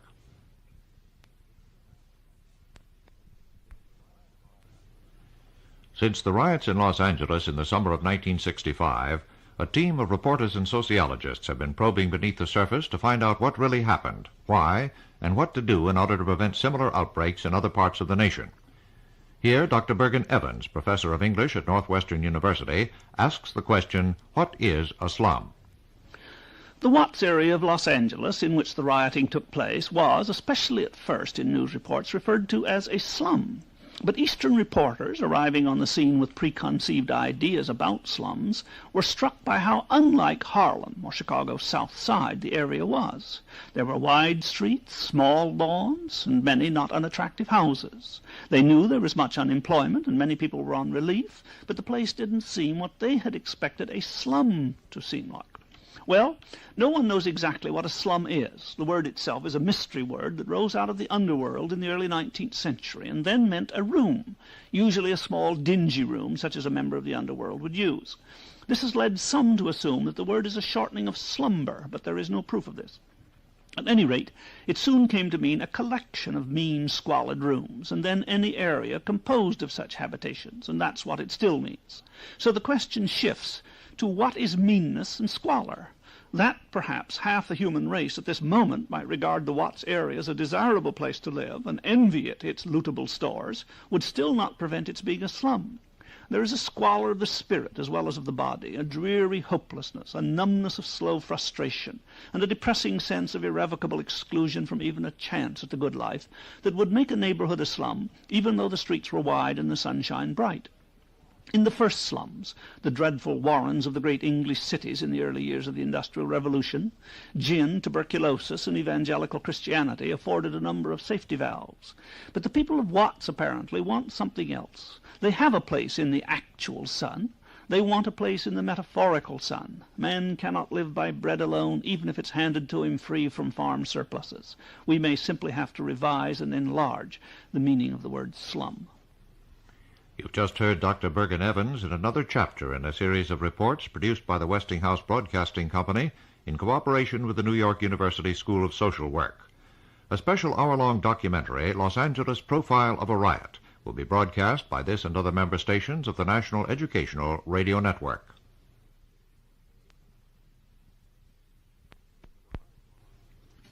Since the riots in Los Angeles in the summer of 1965, a team of reporters and sociologists have been probing beneath the surface to find out what really happened, why, and what to do in order to prevent similar outbreaks in other parts of the nation. Here is how some of the people in Watts view the arrest that triggered the riots. The bomb was here with a fuse. That the match that lit that fuse was this unfortunate incident which involved another police agency in arresting two Negro young men. The young men referred to by Los Angeles Police Chief William Parker were two brothers named Fry, who later pleaded guilty. But the Holocaust their arrest set off was not so easily settled. This is Group W reporter Walter McGraw. Question: why did a simple drunken driving arrest set off a riot? One answer from Mayor Sam Yorty. We've taken great precautions to prevent any incident between the police and the Negroes that might set off a riot. But into this climate came some state highway patrol officers who followed a suspected drunk or reckless driver into the area, and they evidently had not received the same kind of instruction as our police, because we've handled incidents in the Negro community, hundreds and hundreds of them, without ever setting off a riot. But these officers came in without proper instruction and did things that our police department would not do, conducting a long sobriety test out in the open with a mob forming. If we have to arrest a Negro in that tense area, we arrest him and put him in the car and take him away from there. Was the spark that set off the Los Angeles violence just an accident or just the result of inept handling? Talking to Group W reporter George Barber, Wesley R. Brazier, executive director of the Urban League, saw the episode in a more sinister light. It was well planned, and the alleged police brutality was not by accident, it was by design. A Negro stopped the state highway patrolman and informed him of a Negro driving in an erratic manner and that he was drunk. Now, the officer pursued this individual, and it was then that the mother came out and was reprimanding her son until a larger crowd grew up, and then she started lambasting the police. The result of an accident, ineptitude, or a plot. The result was the same, according to Chief Parker. This was actually the match that lit the fuse that loaded the potential bomb. Perhaps the official investigation of the riot will clear up the mystery of its origins, but on the night of Wednesday, August 11th, a hot night in Los Angeles, nobody was in the mood to investigate, and rumors about the Frye arrest spread across the Negro belt. This is Walter McGraw. You have heard another in a series of reports produced by the Westinghouse Broadcasting Company in cooperation with the New York University School of Social Work. A special hour-long documentary, Los Angeles Profile of a Riot, will be broadcast by this and other member stations of the National Educational Radio Network.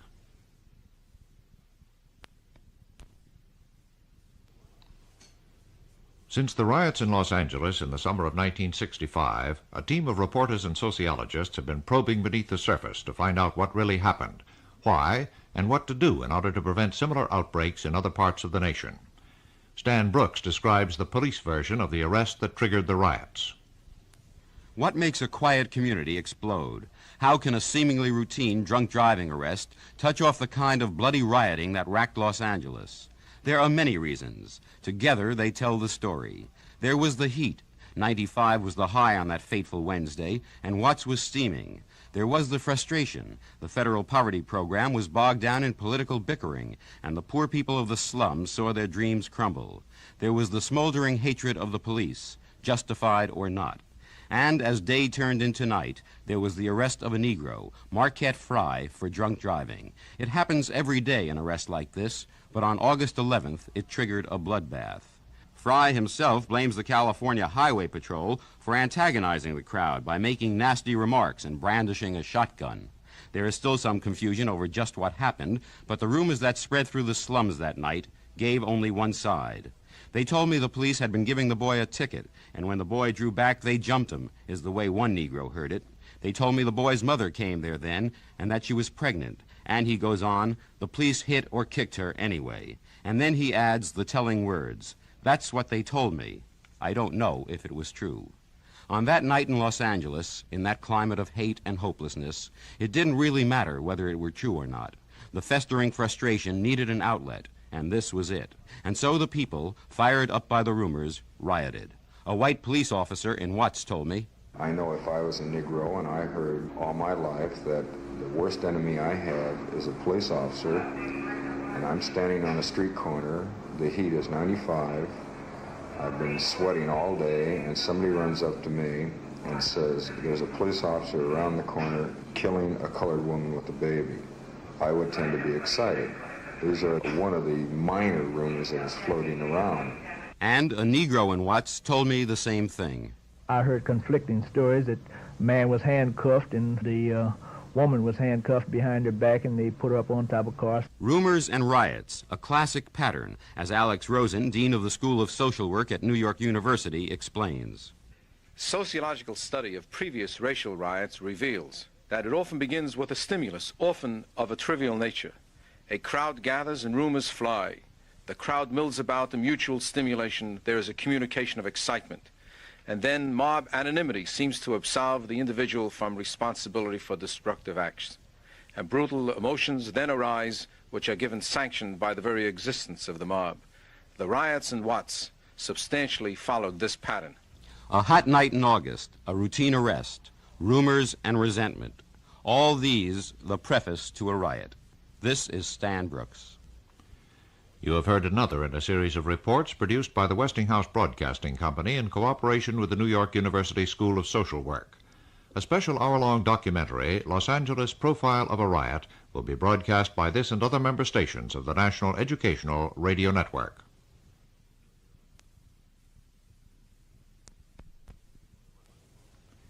Since the riots in Los Angeles in the summer of 1965, a team of reporters and sociologists have been probing beneath the surface to find out what really happened, why, and what to do in order to prevent similar outbreaks in other parts of the nation. Dr. Bergen Evans, professor of English at Northwestern University, discusses the meaning of the word hoodlum. The violence in Los Angeles, Chicago, Springfield, New York, and almost everywhere else that it occurs is certain to be attributed to hoodlums and teenagers. No one exactly knows why young rowdies are called hoodlums, except as a general extension of the name of some youthful gangsters in San Francisco in the 1870s. But why they were called hoodlums is uncertain. Some think it was a twisting of the Irish Muldoon. Others, with better justification, think it's the Bavarian dialect word hodelum, which means exactly what hoodlum means. For the Bavarians had them too, and 100 years ago, and every city has had them. The astonishing thing about modern city life is not how dangerous it is, but comparatively how safe it is.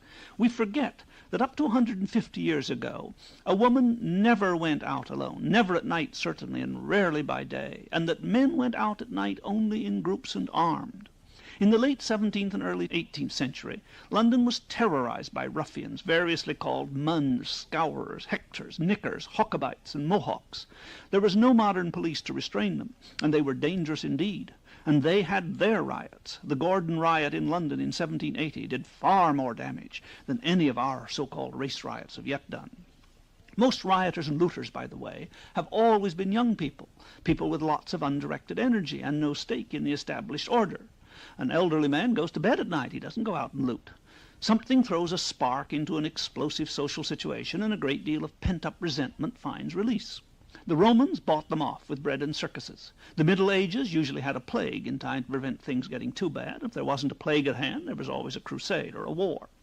Henry VIII tried to exterminate them by hanging. It's been estimated that some 60,000 of his subjects were hanged during his reign, and almost all young men, what we would call teenagers. But it didn't seem to do any good, for there were just as many in the next reign. The 18th century had the press gang. The 19th century had cotton mills in India. But none of it, as we say, worked. Young men kept on being born, and those that were restless and frustrated and idle got into trouble. The word hoodlum doesn't bother me as much as the more common teenager. That's an expression that annoys me. It's vastly vague.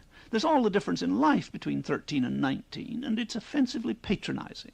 It assumes, in the spirit of Booth Tarkington's Penrod, that young people are cute or amusing or absurd or dangerous. They're usually called hoodlums or punks if they're dangerous teenagers when they're being condescended to. Whereas they are simply human beings, young human beings, each one an individual, troubled, desperate, tortured by pressures they don't understand, resentful of authority, and at the same time frightened of it. What to do about their problems, I don't know. Social order, of course, must be maintained, and by force if necessary. But we won't begin to solve these problems until we accept people as people, black or white, young or old. You've just heard Dr. Bergen Evans in another chapter in a series of reports produced by the Westinghouse Broadcasting Company in cooperation with the New York University School of Social Work. A special hour-long documentary, Los Angeles Profile of a Riot, will be broadcast by this and other member stations of the National Educational Radio Network.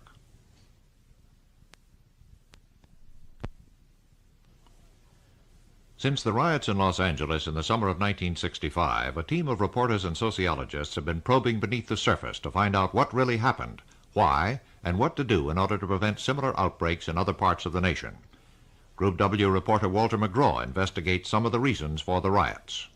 What caused the riots in Los Angeles? Many are the answers given. They don't think it was the Negro person doing it. They think it was mobs brought in from the eastern states to start the riots with the colored people. Well, I'd say that these riots were very similar to riots which broke out in Rochester, New York, in Philadelphia, Harlem, and several other cities. Obviously, it was caused by some national organization. I believe communists behind the whole thing. What caused the riots? One school of thought blames outside organizations, though there is little agreement on the political coloration of the alleged organizing forces or on the amount of participation of any one of the groups. For instance, Urban League Director Wesley R. Brazier says, I would think that the Afro-Nationalists, which has its headquarters in New York, had something to do with it. I think that the black Muslims had some role to play in this. I can recall listening to Muhammad at a meeting in which he stated he could have stopped it immediately, merely by making a couple of phone calls. Well, I think the Muslims had their little fingers in it at certain levels toward the tail end. They, like the communists, always come in at the 9th hour and, But I think the people who watch are gangs. And if you're probing sociologically, you may want to dig at this point. The gangs who cooperated to keep the thing going, or gangs would ordinarily fight each other in the street. Writer Louis Lomax, as you've just heard, gives less importance to the influence of communists than does Mayor Sam Yorty, who says they, at the very least, set up the atmosphere for the riots. While Police Chief William Parker does not disagree with Yorty, he does add this. Communist agitation, I think, is always present wherever there's trouble. They move in on all of these things and capitalize on them, but frankly, as much as I am an anti-communist, and notoriously so, I'm more concerned about the behavior of the American people, because I think if the American people are led into these situations, regardless of who the agitators are, that the responsibility will lie with the people themselves. While few of us would disagree that in a democracy, the final responsibility for any political action rests with the people, it's this tendency to oversimplify that, perhaps, makes Chief Parker most vulnerable to the critics who demand his ouster. Harder, more detailed reasons for the riot are needed. These will be explored in the next few segments of this report on A Profile of a Riot. You have heard another in a series of reports produced by the Westinghouse Broadcasting Company in cooperation with the New York University School of Social Work.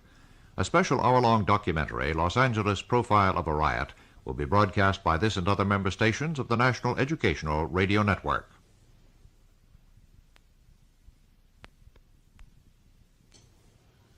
Since the riots in Los Angeles in the summer of 1965, a team of reporters and sociologists have been probing beneath the surface to find out what really happened, why, and what to do in order to prevent similar outbreaks in other parts of the nation. I saw a man pick up a 5-seat sofa and put it on his head and took it home and came back and got the matching chair. That was writer Louis Lomax, an interested observer of the Los Angeles riots, and this is Walter McGraw. Many are the reasons advanced for the riots: outside influences, police brutality, and perhaps most often, lack of communication between the citizens of what is now simply called Watts and the rest of Los Angeles. Louis Lomax says the looting, the bloodshed, and most of all, the burning was an attempt to communicate. You got an expression from people who, for whatever reasons, have no stakes in this society. This was the genius of the phrase, burn, baby, burn. What that phrase really means is, it didn't belong to my daddy, it doesn't belong to me, it won't belong to my children, so burn the damn thing down. You can't have it either. They are also people who are convinced that this society offers them no honest way out. I think it's in the third book of the Republic that Plato says that poverty consists not so much in the absence of goods, but in the overabundance of desire. The other side of this same coin comes from the official point of view as expressed by one police spokesman. People were going in and out of the stores, carrying things out, and at this time there were children and young adults and middle-aged people, and they were amazed that they were put under arrest. I cannot help but think, personally, that the civil rights demonstrations made the lax attitude with regard to crime. In other words, I frankly think that there has been an effective program of pointing out to the Negro that he has been discriminated against, that he has had problems, and somebody along the line has sold a job to some of these people because they had been deprived, that they had the right to riot, that they had the right to loot, and they had the right to burn. Communication or just plain lawlessness? Here is Dean Alex Rosen of the New York University School of Social Work. Among the several tragedies of the Watts community in Los Angeles is that the civil rights organizations did not reach the masses of Negroes. Had they done so, the Negro community would have been able to express their feelings in more benign, more acceptable ways in street demonstrations, marches on City Hall, and so on. It was the very absence of such safety valves that made the explosion inevitable. More about the causes of riots on Profile of a Riot Yet to Come. This is Walter McGraw. You have heard another in a series of reports produced by the Westinghouse Broadcasting Company in cooperation with the New York University School of Social Work. A special hour-long documentary, Los Angeles Profile of a Riot, will be broadcast by this and other member stations of the National Educational Radio Network.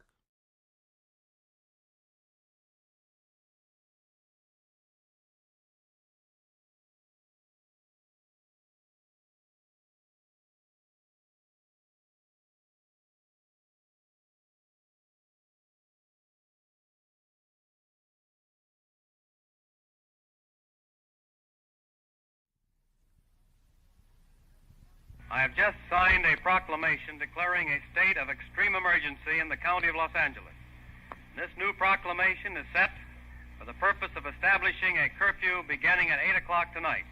I repeat, 8 Los o'clock tonight Angeles, in the following profile of a riot. This is a summary of the findings of a team of sociologists and reporters who were sent to find out the facts behind the rioting in what came to be called simply Watts. It was produced by the Group W stations of the Westinghouse Broadcasting Company in cooperation with the New York University School of Social Work, Alex Rosen, Dean. Your reporter, Walter McGraw. This curfew applies only to the above area, the area of riots and fires. But the curfew can and will be extended to new areas as necessary. I implore everyone in Los Angeles to stay off the streets tonight. White Los Angelinos, most of them, heeded that warning, especially since there were rumors that the burnings were going to spread to the hill communities that surround the City of Angels. Fear showed itself in various ways. Gun stores sold out their stocks, and some Hollywood wit coined the term riots a go-go. It meant that you went home and watched the riots on television and covered up the fear that you might become involved by making up flip phrases like riots a go-go. Group W reporter Stan Brooks heard some other reactions from what are known on the West Coast as Caucasians. My children are 7 and 5 years old, and through watching the accounts of the riot on television, they came to associate the Negro with violence. And I think this influence is not alone felt with my children, but probably with children all over the area. And the adults expressed whatever underlying emotions they had regarding prejudice. I found a lot of prejudice in Los Angeles, just beneath the surface. Working behind a bar, I'm inclined to see probably more of it than the average person who's not accustomed to hearing people speak without their usual inhibitions. I think it was just an outbreak of just savage lawlessness. The rioting, the murders, the savage brutality toward white people, this didn't affect me half as much as the one word that you kept hearing all the time, hatred. Why should someone hate me when I have a white skin and they have a black skin? I hate you for why? How has this affected your feelings towards the Negroes now? I don't trust them anymore. While the white face is the face of oppression to the Negro, the black face has become the face of fear to the whites. While the whites watched it on TV, writer Louis Lomax, as a Negro, was able to go into the riot areas and watch the action in person. First night, I think it was extemporaneous. I think it just happened. I think it happened for sociologically valid reasons, not to justify it. But from that point on, it just ran wild. And what you actually got was an expression, particularly the burning and particularly the looting. You got an expression from people who, for whatever reasons, have no stakes in this society. Here you have people who are looking at just glittering jewels and diamonds, and their minds are being assaulted, impinged upon daily by radio and television, impressing them with the middle-class symbols and conveying the notion that one doesn't really live unless one shops here or does this or does the other.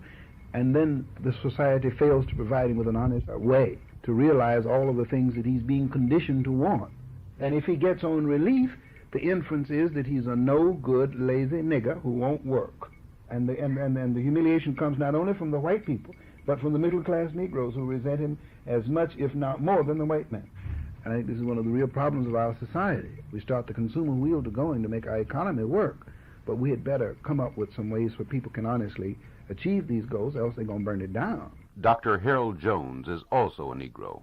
I was able to walk through the area without any great apprehension or fear for my own safety. And in that sense, the groups were more controlled than one would ordinarily expect in a mob incident. I also sensed about the people who were cheering and waving a sense of pride. I do not feel ashamed for a riot such as this. Well, the general feeling of most of the men in the community, and I'm speaking of particularly the Negro men, I don't feel we have to make an apology for what has happened. No more than the white man is to make an apology for what happened in Alabama. Frankly, it's the best thing that ever happened to the Negro man. Too long we've been considered boys and uncles in this country, and I think for the first time it's going to make them sit up and take notice that these people do think, and they will take action if necessary in order to get their rights. It might have been a riot, but so far as a Negro woman, I felt so damn happy that somebody did something. Alex Rosen is dean of the New York University School of Social Work. What we see here in Los Angeles are the birth throes of a community trying to develop overnight, in a pressure cooker, so to speak, the social institutions it needs for social control and growth. A community, be it geographical or ethnic or racial in character, usually grows slowly over decades in developing necessary social institutions and leadership. I refer to churches, social and fraternal groups, businesses, schools, political parties, and so on. The Watts population is so new, so mobile, so mushrooming in growth, that it has not developed this leadership found in more mature communities.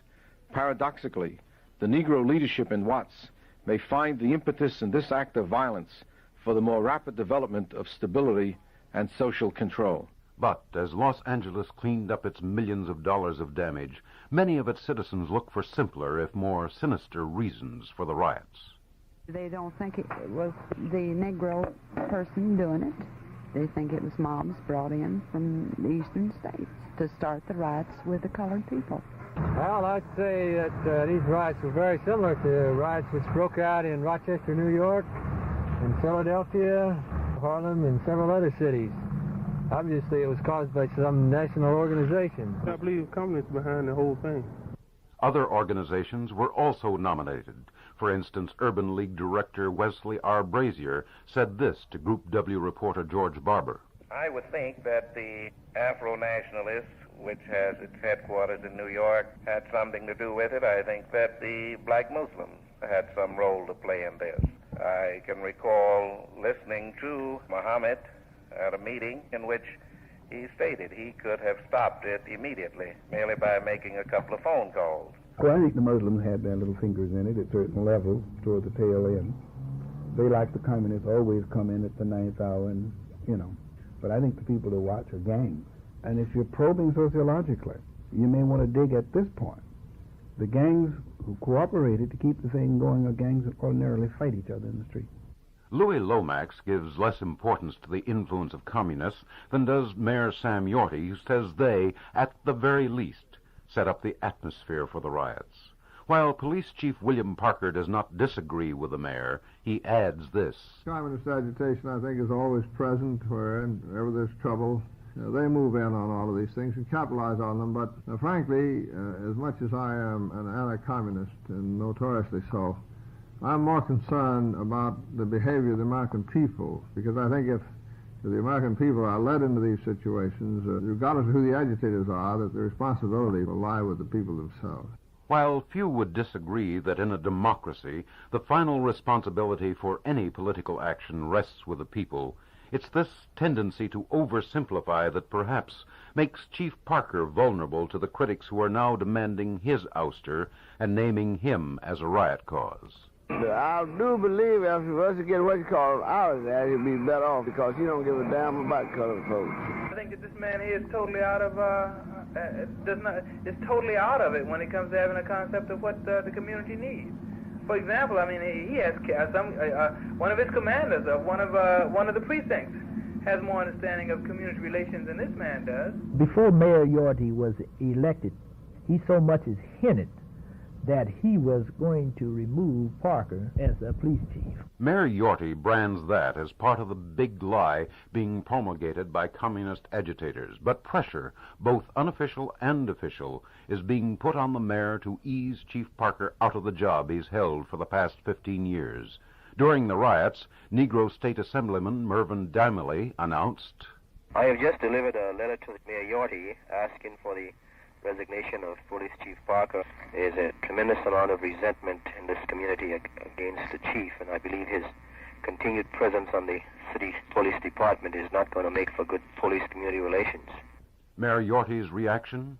I think it's so utterly ridiculous to start blaming the police instead of blaming the criminal element who robbed and looted.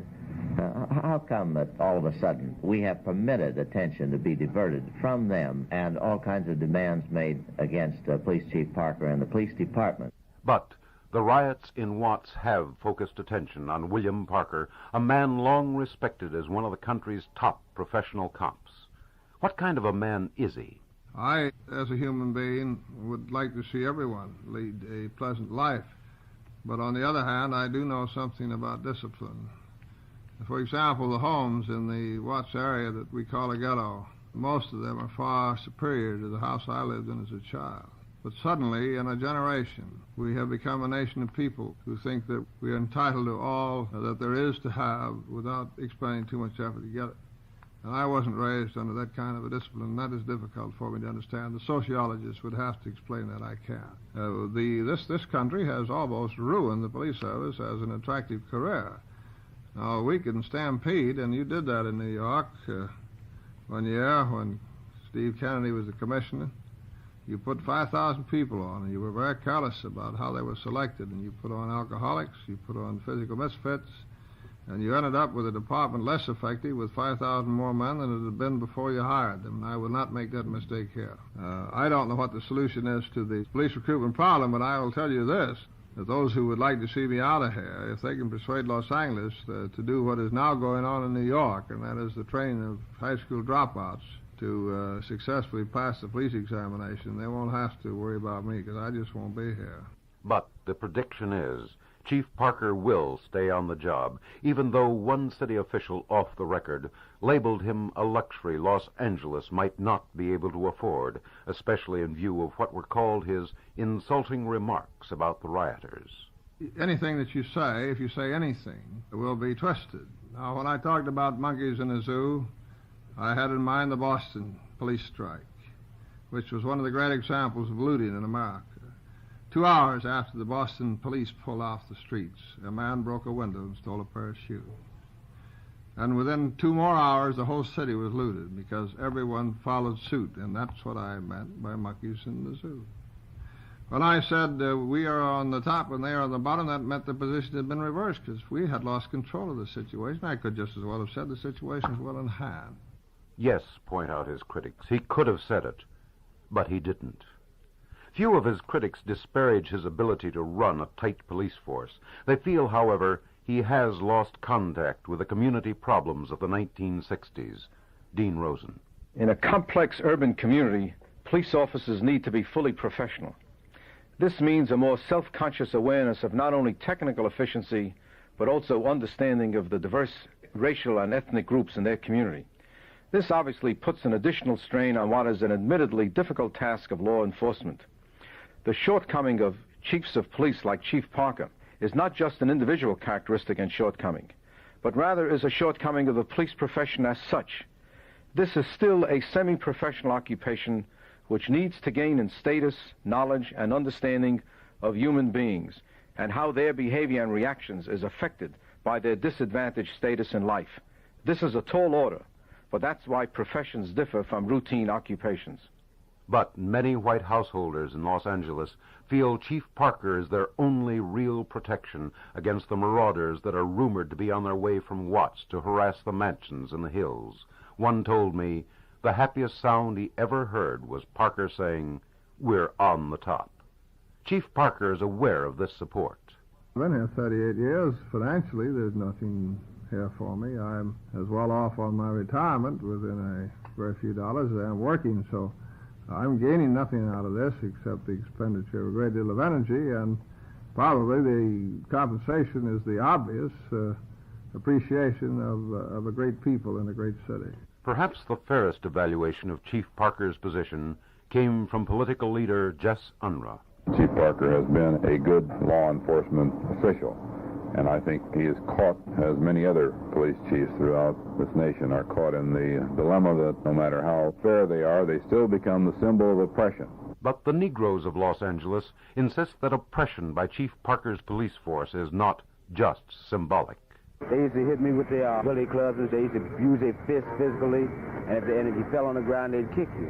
Well, these were real lumps, and he got them up at the butcher shop on 77th Street. The butcher shop on 77th Street is the police station. They come through the alley one day and tried to run me down. He gonna jump up and call me a black nigger right out there. But again, Chief Parker is supported by Mayor Yorty. We have a police force recognized throughout the world as one of the best. We have been, for several years, carrying on a rather extensive program in improving relations between the Negro community and the police department. Of course, we've been up against the big lie technique of the constant repetition of the charge police brutality, which originally was confined to excessive physical force. Then later, as it was demonstrated over and over again in cases that we investigated, that there was no excessive use of force. Then they fell back on the matter of verbal brutality. And they said that the police officers said things to them that were offensive, and they called this brutal. And then as we worked hard to correct that, the next line they fell back on, the claim brutality, was, well, it's just an attitude. There will always be physical force involved as long as people resist the application of the law. And any physical force can be called brutality by those who wish to brand it as such. But can language, an attitude, or a manner be called brutality? Dean Rosen. There is mutual frustration in communication on part of both the police and the Negro citizen. The police are as much insensitive as brutal. They use phrases, sometimes unconsciously, which cut the Negro to the quick. There is the overfamiliar use of first names instead of the more respectful Miss or Mrs. There is the casual police assumption that any Negro seen near a crime is automatically a legitimate suspect. When the Negro reacts emotionally to such behavior, the police are baffled. Now that the Negro no longer passively accepts second-class citizenship, the police will need to better understand how to avoid this language of prejudice. On the other hand, the Negro's struggle to escape second-class citizenship is looked upon as at least an aggravating factor in the riots, according to Chief Parker and one of his top officials. One of the things that has developed this has been the tremendous amount of discussion in the past few years about the plight of the Negro in America and the fact that he has not been elevated socially and economically with the rest of the nation. And this stirs up the emotions of people to the point that they sometimes don't reason about these things. I cannot help but think personally that the civil rights demonstrations made the lax attitude with regard to crime. And somebody along the line has sold a job to some of these people that because they had been deprived, that they had the right to riot, that they had the right to loot, and they had the right to burn. Political observers say that as a result of the riots in Southern California, Whitey's face is turning to the right, and that a part of that conservative swing is an increasing disenchantment with the civil rights movement. Dean Rosen. The civil rights movement in the United States is at a turning point, nationally as well as in Los Angeles. There is growing realization, for instance, that street marches and demonstrations are not as effective as political organization, voter registration, and finding allies in the general community. The Negro cannot go it alone in realizing the objectives of a better life. The white man has ignored the Negro condition until the recent decades. The civil rights movement is now incurring some fear and some hostility from whites. Some will argue that it is better to be held in fear than to be held in contempt. In group conflict and accommodation, it is an illusion to think that all will be smooth sailing from now on. How to handle these delicate and explosive feelings on the part of both whites and Negroes is the challenge of the mid-1960s to the growing strategy of the civil rights movement. Many white householders in Los Angeles, some of them once staunch liberals, find themselves echoing Chief Parker. If you want to breed anarchy, and if you want to pander to the anarchists, if you want to give in to them, it's like dealing with the mafia. The people in Sicily try to deal with the mafia, and they never got them off their back. This nation has to live within the rule of law, and I don't care what the color of the people are. They've got to obey that law. They've got to learn to obey the law, and they've got to adjust their differences and make their social progress within the framework of the law. And if we get to the point where we have to select a certain skin color before we can send an officer out to solve a police problem, well, then I think we've gone a long way towards the total disintegration of this nation, and it certainly is not progress from the standpoint of civil rights. But there is a certain tragic irony in these reactions. Dean Rosen. Among the several tragedies of the Watts community in Los Angeles is that the civil rights organizations did not reach the masses of Negroes. Had they done so, the Negro community would have been able to express their feelings in more benign, more acceptable ways in street demonstrations, marches on City Hall, and so on. It was the very absence of such safety valves that made the explosion inevitable. Why was the Los Angeles civil rights movement so weak? The problem simply is that people don't really know who the leaders are. They couldn't function. Their problem is just staying alive. This town is just ripped and torn. The leadership struggle here is just beyond belief. The Negro middle class forgot about Watts. The white community hardly ever knew it existed. None of the civil rights organizations have really reached the people to the extent that we should have. I don't think they were actually deaf and blind to it, because there were many organizations for the last 2 or 3 years that have been talking about it. But that's what's been happening. They've been talking, and no real programs have been developed to help do anything about it. There seemed to have been several areas where nobody had gotten around to do anything about it. One of these concerned the anti-poverty program. This summer, Los Angeles was the only major city without a functioning program. The reasons for this, allegedly, are political. But the human results have been felt and recognized in Watts. They're spending money on astronauts and sending money to other different places in the United States when there's problems here that we have to settle ourselves, you know. Seems to me that there's going to be more trouble if they don't try to help the people that's in need now, because I feel that they might gain a moon or something like that, but just because they might gain something like that, there's still going to be hatefulness and stuff down in Los Angeles, you know. What are the politicals doing about the hatefulness and stuff in Los Angeles? Mayor Yorty. We'll do everything we can do. We have 4,000 people in jail, and we'll find out who they are. The Negroes in the area are unable to tell you who these people were. Most of our Negro citizens in that area, and they're the ones who've lived here a long time, and they're just as law-abiding as anybody else. They were terrorized, and they stayed inside. They didn't know these people. And we don't know ourselves who a lot of them are, but now that they've been arrested, we will find out, of course. Governor Brown and Jess Unruh, who is rumored to be ambitious to become governor, view the future as not completely a police problem. The solution to this problem has to be a two-pronged approach. One, a massive input to deal with the underlying causes, and at the same time, a heavily enforced program of law and order. I think that in order to get the kind of support that you need for the former, you will have to have the latter. We're going to step up everything that we've done in the past tenfold, and we're going to try to get the people to work just as fast as we possibly can, and we're going to try to get community programs going out there, get this anti-poverty program off the ground, and we're going to try to get an understanding of these things, and then we're going to prosecute the people who violated the law. Dean Rosen. City fathers will need to distinguish between palliatives and more permanent solutions. For instance, the beefing up of the poverty program is fine. But what about the employment prospects of these youth after their temporary subsidized employment?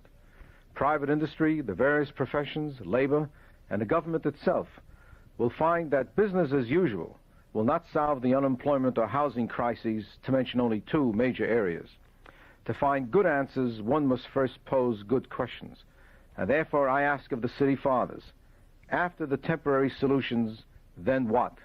The people will want to know. I think it's interesting to note that with all of the destruction that was going on nearby on 103rd Street, and this being 107, there was no attempt to destroy one piece of glass, and there are hundreds of billions of pieces on the towers.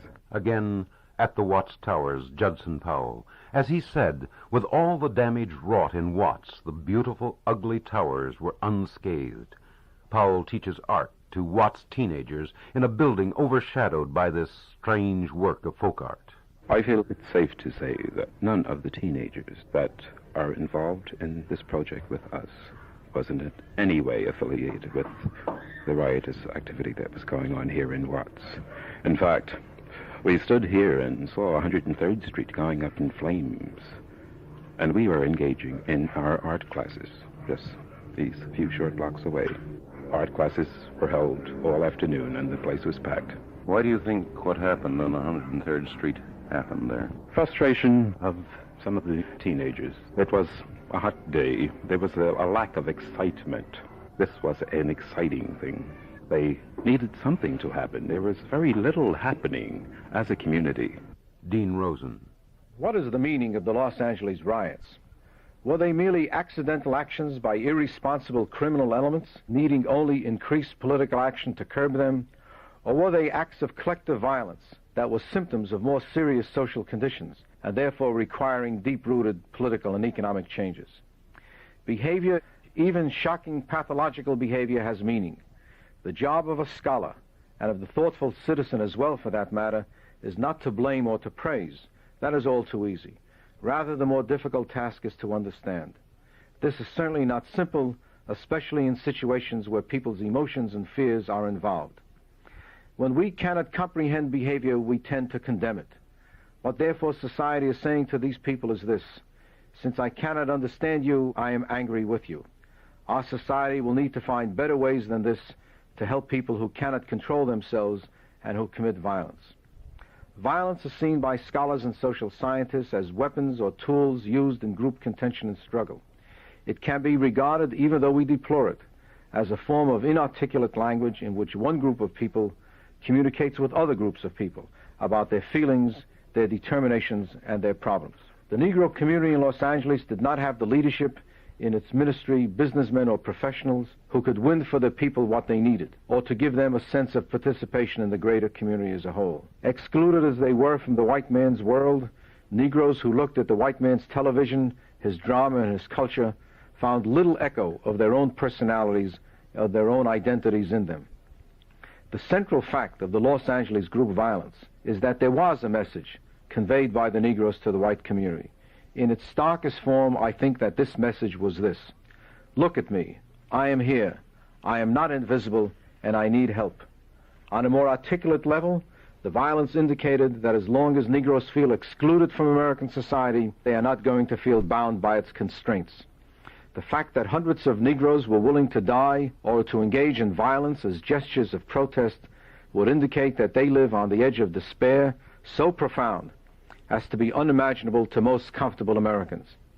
The tragedy, however, is that the aid now being rushed to Watts, Los Angeles, may be too little and too late to save the youngsters and the older heads of families who have not made it so far. The American people seem unaware, even after this tragic riot, of the tremendous and unprecedented changes required in political, economic, and educational terms if the Negroes are to become part of President Johnson's vision of the Great Society. Whose fault is 103rd Street? Society's. To allow teenagers to come up without any hope. Comes another hot day, can it happen again? Comes another hot day, yes. It's a grim fact that the violence of August 11th, 1965 could be recorded in history only as Los Angeles Riot Number 1. I think the answer is perfectly obvious. The potential is here, and to some extent is greater than it ever was before, because the tensions are higher. And unless this kind of stuff gets, really you put some money on the table and start working on this problem, we're going to head for more trouble. These people are no longer playing around, and they're not going to get down on their knees and just pray anymore.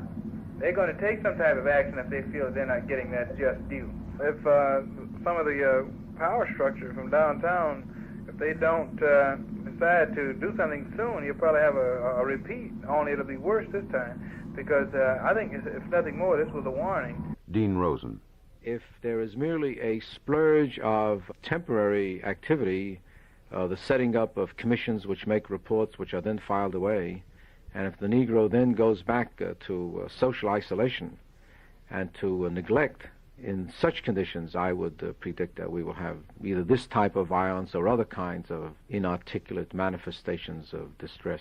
President Johnson could have been speaking of Los Angeles and our findings in A Profile of a Riot when he said, "The clock is ticking, time is moving, so let's act before it's too late." Los Angeles, Profile of a Riot, was produced by the Group W stations of the Westinghouse Broadcasting Company in cooperation with the New York University School of Social Work, Alec Rosen, Dean.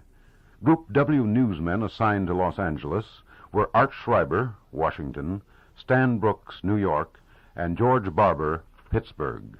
Executive producer, Bill Kaland. Your reporter and producer, Walter McGraw. Los Angeles Profile of a Riot was brought to you by National Educational Radio in cooperation with the Westinghouse Broadcasting Company. This is the National Educational Radio Network.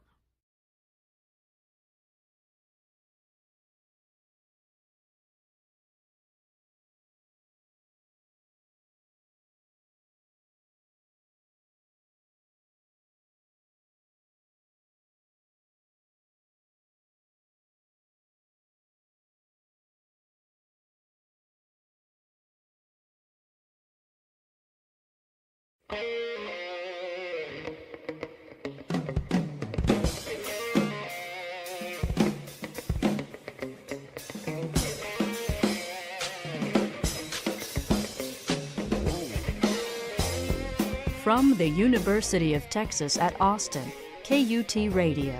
This is In Black America. So you had all this stuff going on, and Tulsa was just awaiting an incident like the incident that involved Dick Rowland and Sarah Page. And you know as well as I do that when you have an incident that involves a black man and a white woman, particularly given that era, nothing good's going to come of that.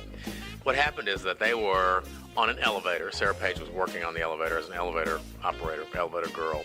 Dick Rowland was on the elevator because he was on his way to use the restroom during segregation. He was a shoeshine boy downtown. This was a downtown building called Drexel Building. He bumped into her. She screamed. She became hysterical. A clerk from a nearby store came running to see what the matter was.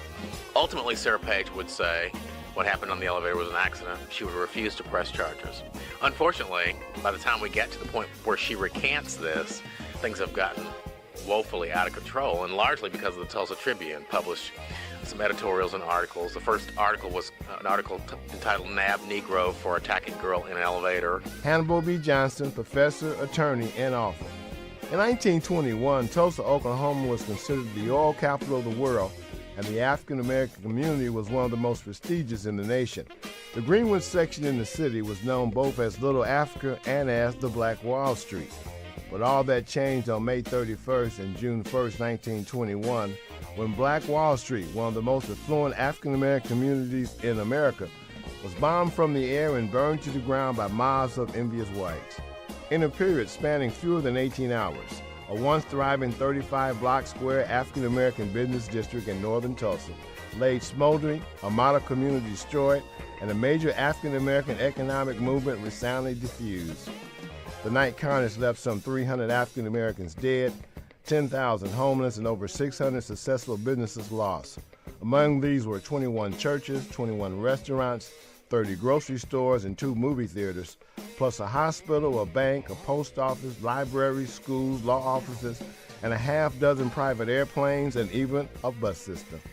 In 2004, 151 elderly survivors sought their day in court, only to be told that the statute of limitation for any claims had expired. As of this broadcast, only 46 survivors are still alive. I'm John L. Hanson, Jr., and welcome to another edition of In Black America. On this week's program, the Tulsa Attack with Hannibal B. Johnson, Esquire, and filmmaker Michael Wilkerson. In Black America. This Greenwood, the Black Wall Street sprang up, and it's not to say that it was almost the Las Vegas of the 20s. Mm-hmm. There was legal money and illegal money to be had in that area.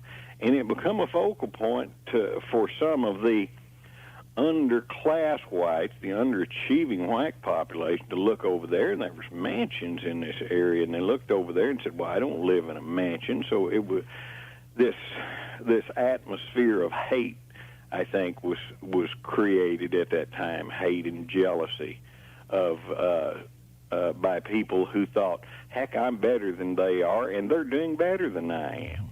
So there must be something wrong.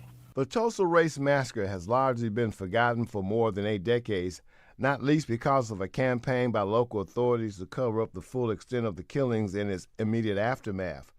Dozens of official documents are missing, believed destroyed in the cover-up. Most controversially, a headline and editorial from the Tulsa Tribune that called for whites to lynch a Negro tonight, which is widely believed to have sparked the slaughter, have been removed from every surviving archive edition. A reward has been offered for a copy of the original newspaper. New evidence uncovered backed long-held views among African-American survivors of the riot that the number of victims was far higher than the official report of between 36 and 100. One man, Clyde Eddy, came forth to say he saw boxes of African Americans being buried secretly in crates in unmarked graves at City Cemetery. 4 other possible sites of mass graves were also investigated.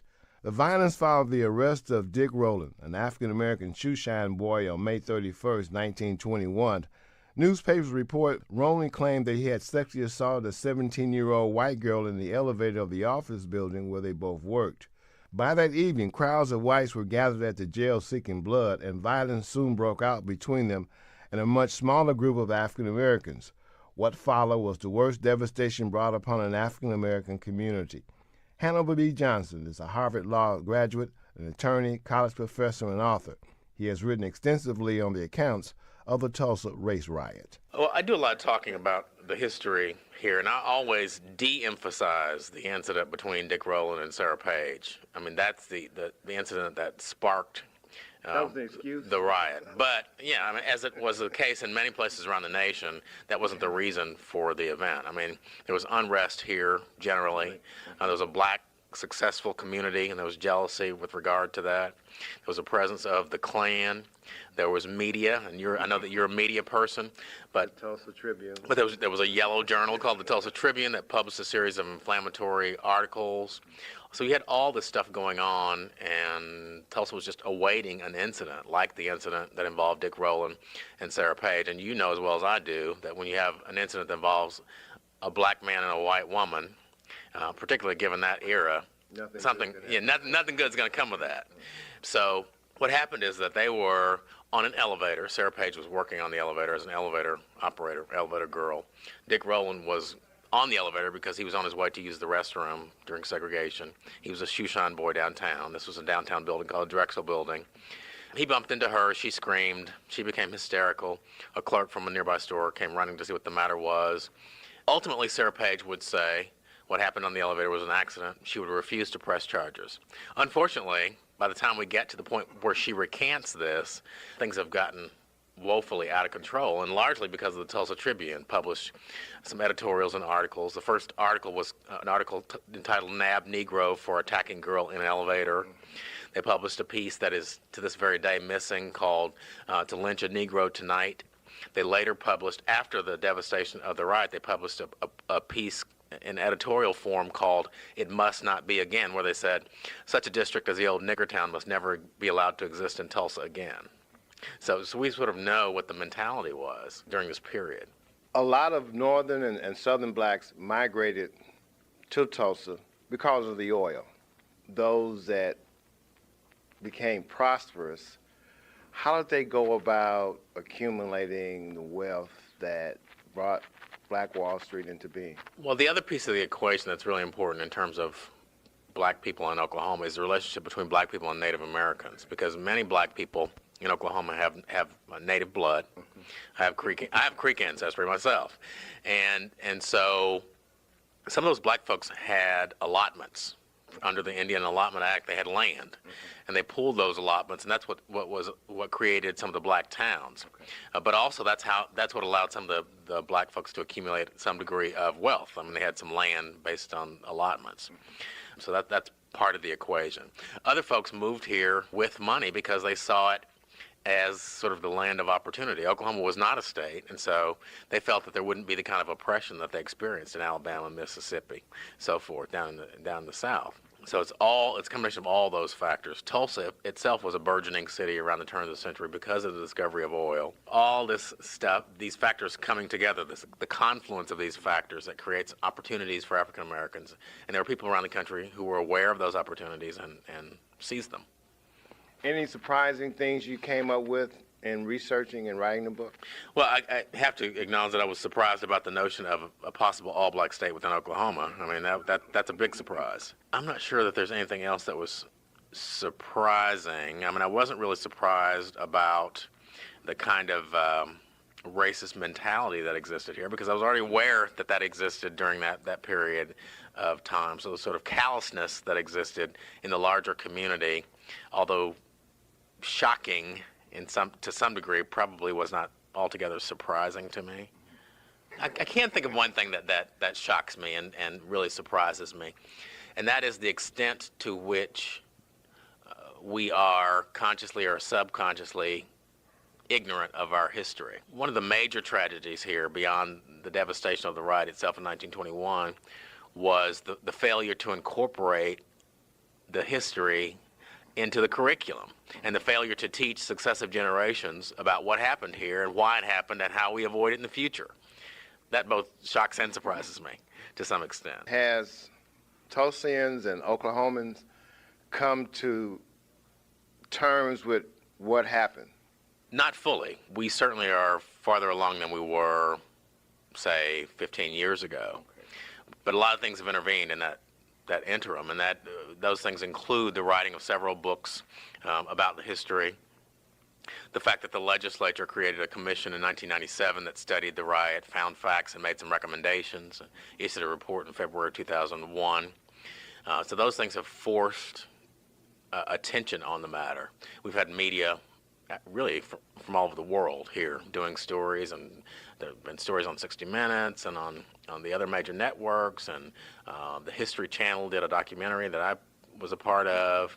So that sort of coverage from the outside forces at least a bit of self-examination. I mean, you can't really avoid it. So there have been some real positive steps in the last few years. But no, we haven't come fully to grips with it, I don't think. You mentioned the lack of knowledge in our history books, particularly nationally, and particularly here in Oklahoma. Is that beginning to change?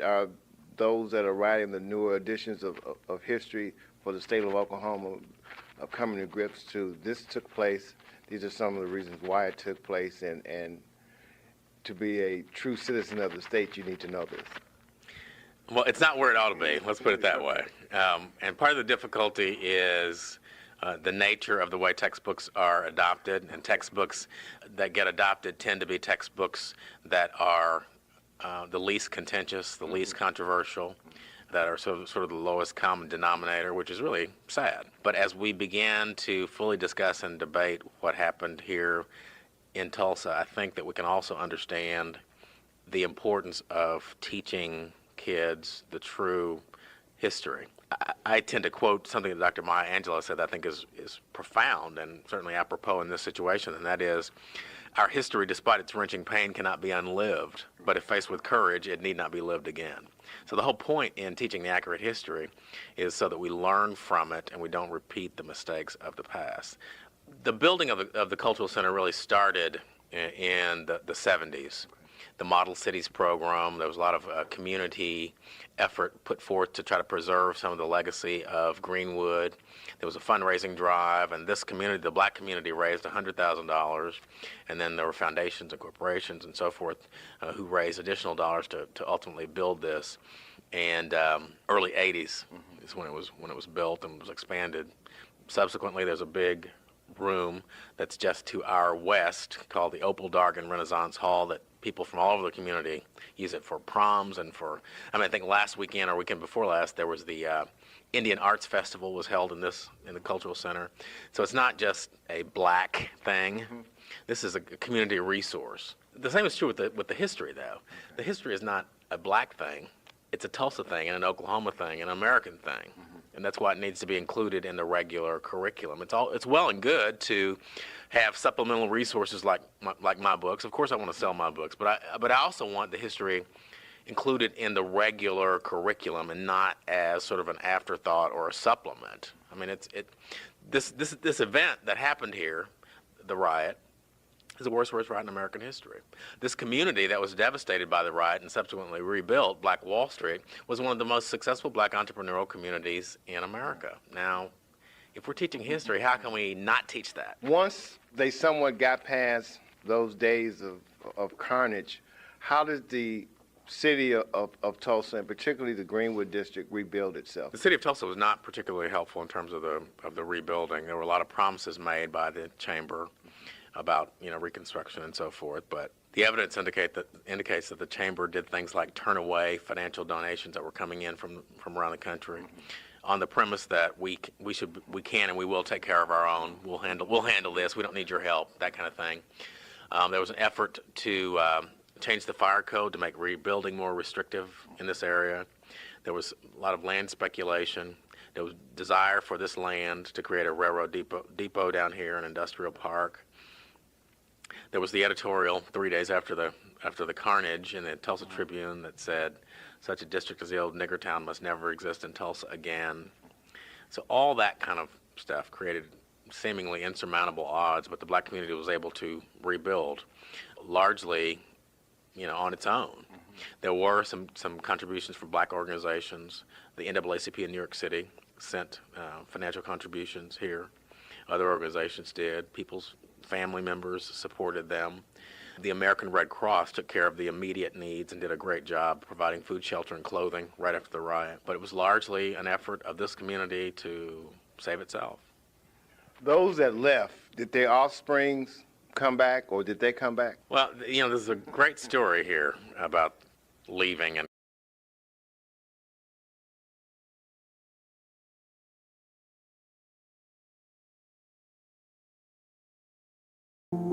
The American Dream, the Fannie Mae Foundation, helping Americans on the path to home ownership.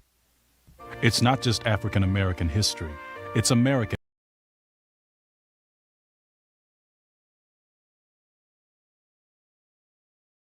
Like you makes this program possible. Please give to your PBS station. When the Civil War began in 1861, nearly 4 million black people were trapped in bondage for life. After the war was over and slavery abolished, Reconstruction was well underway. And although there were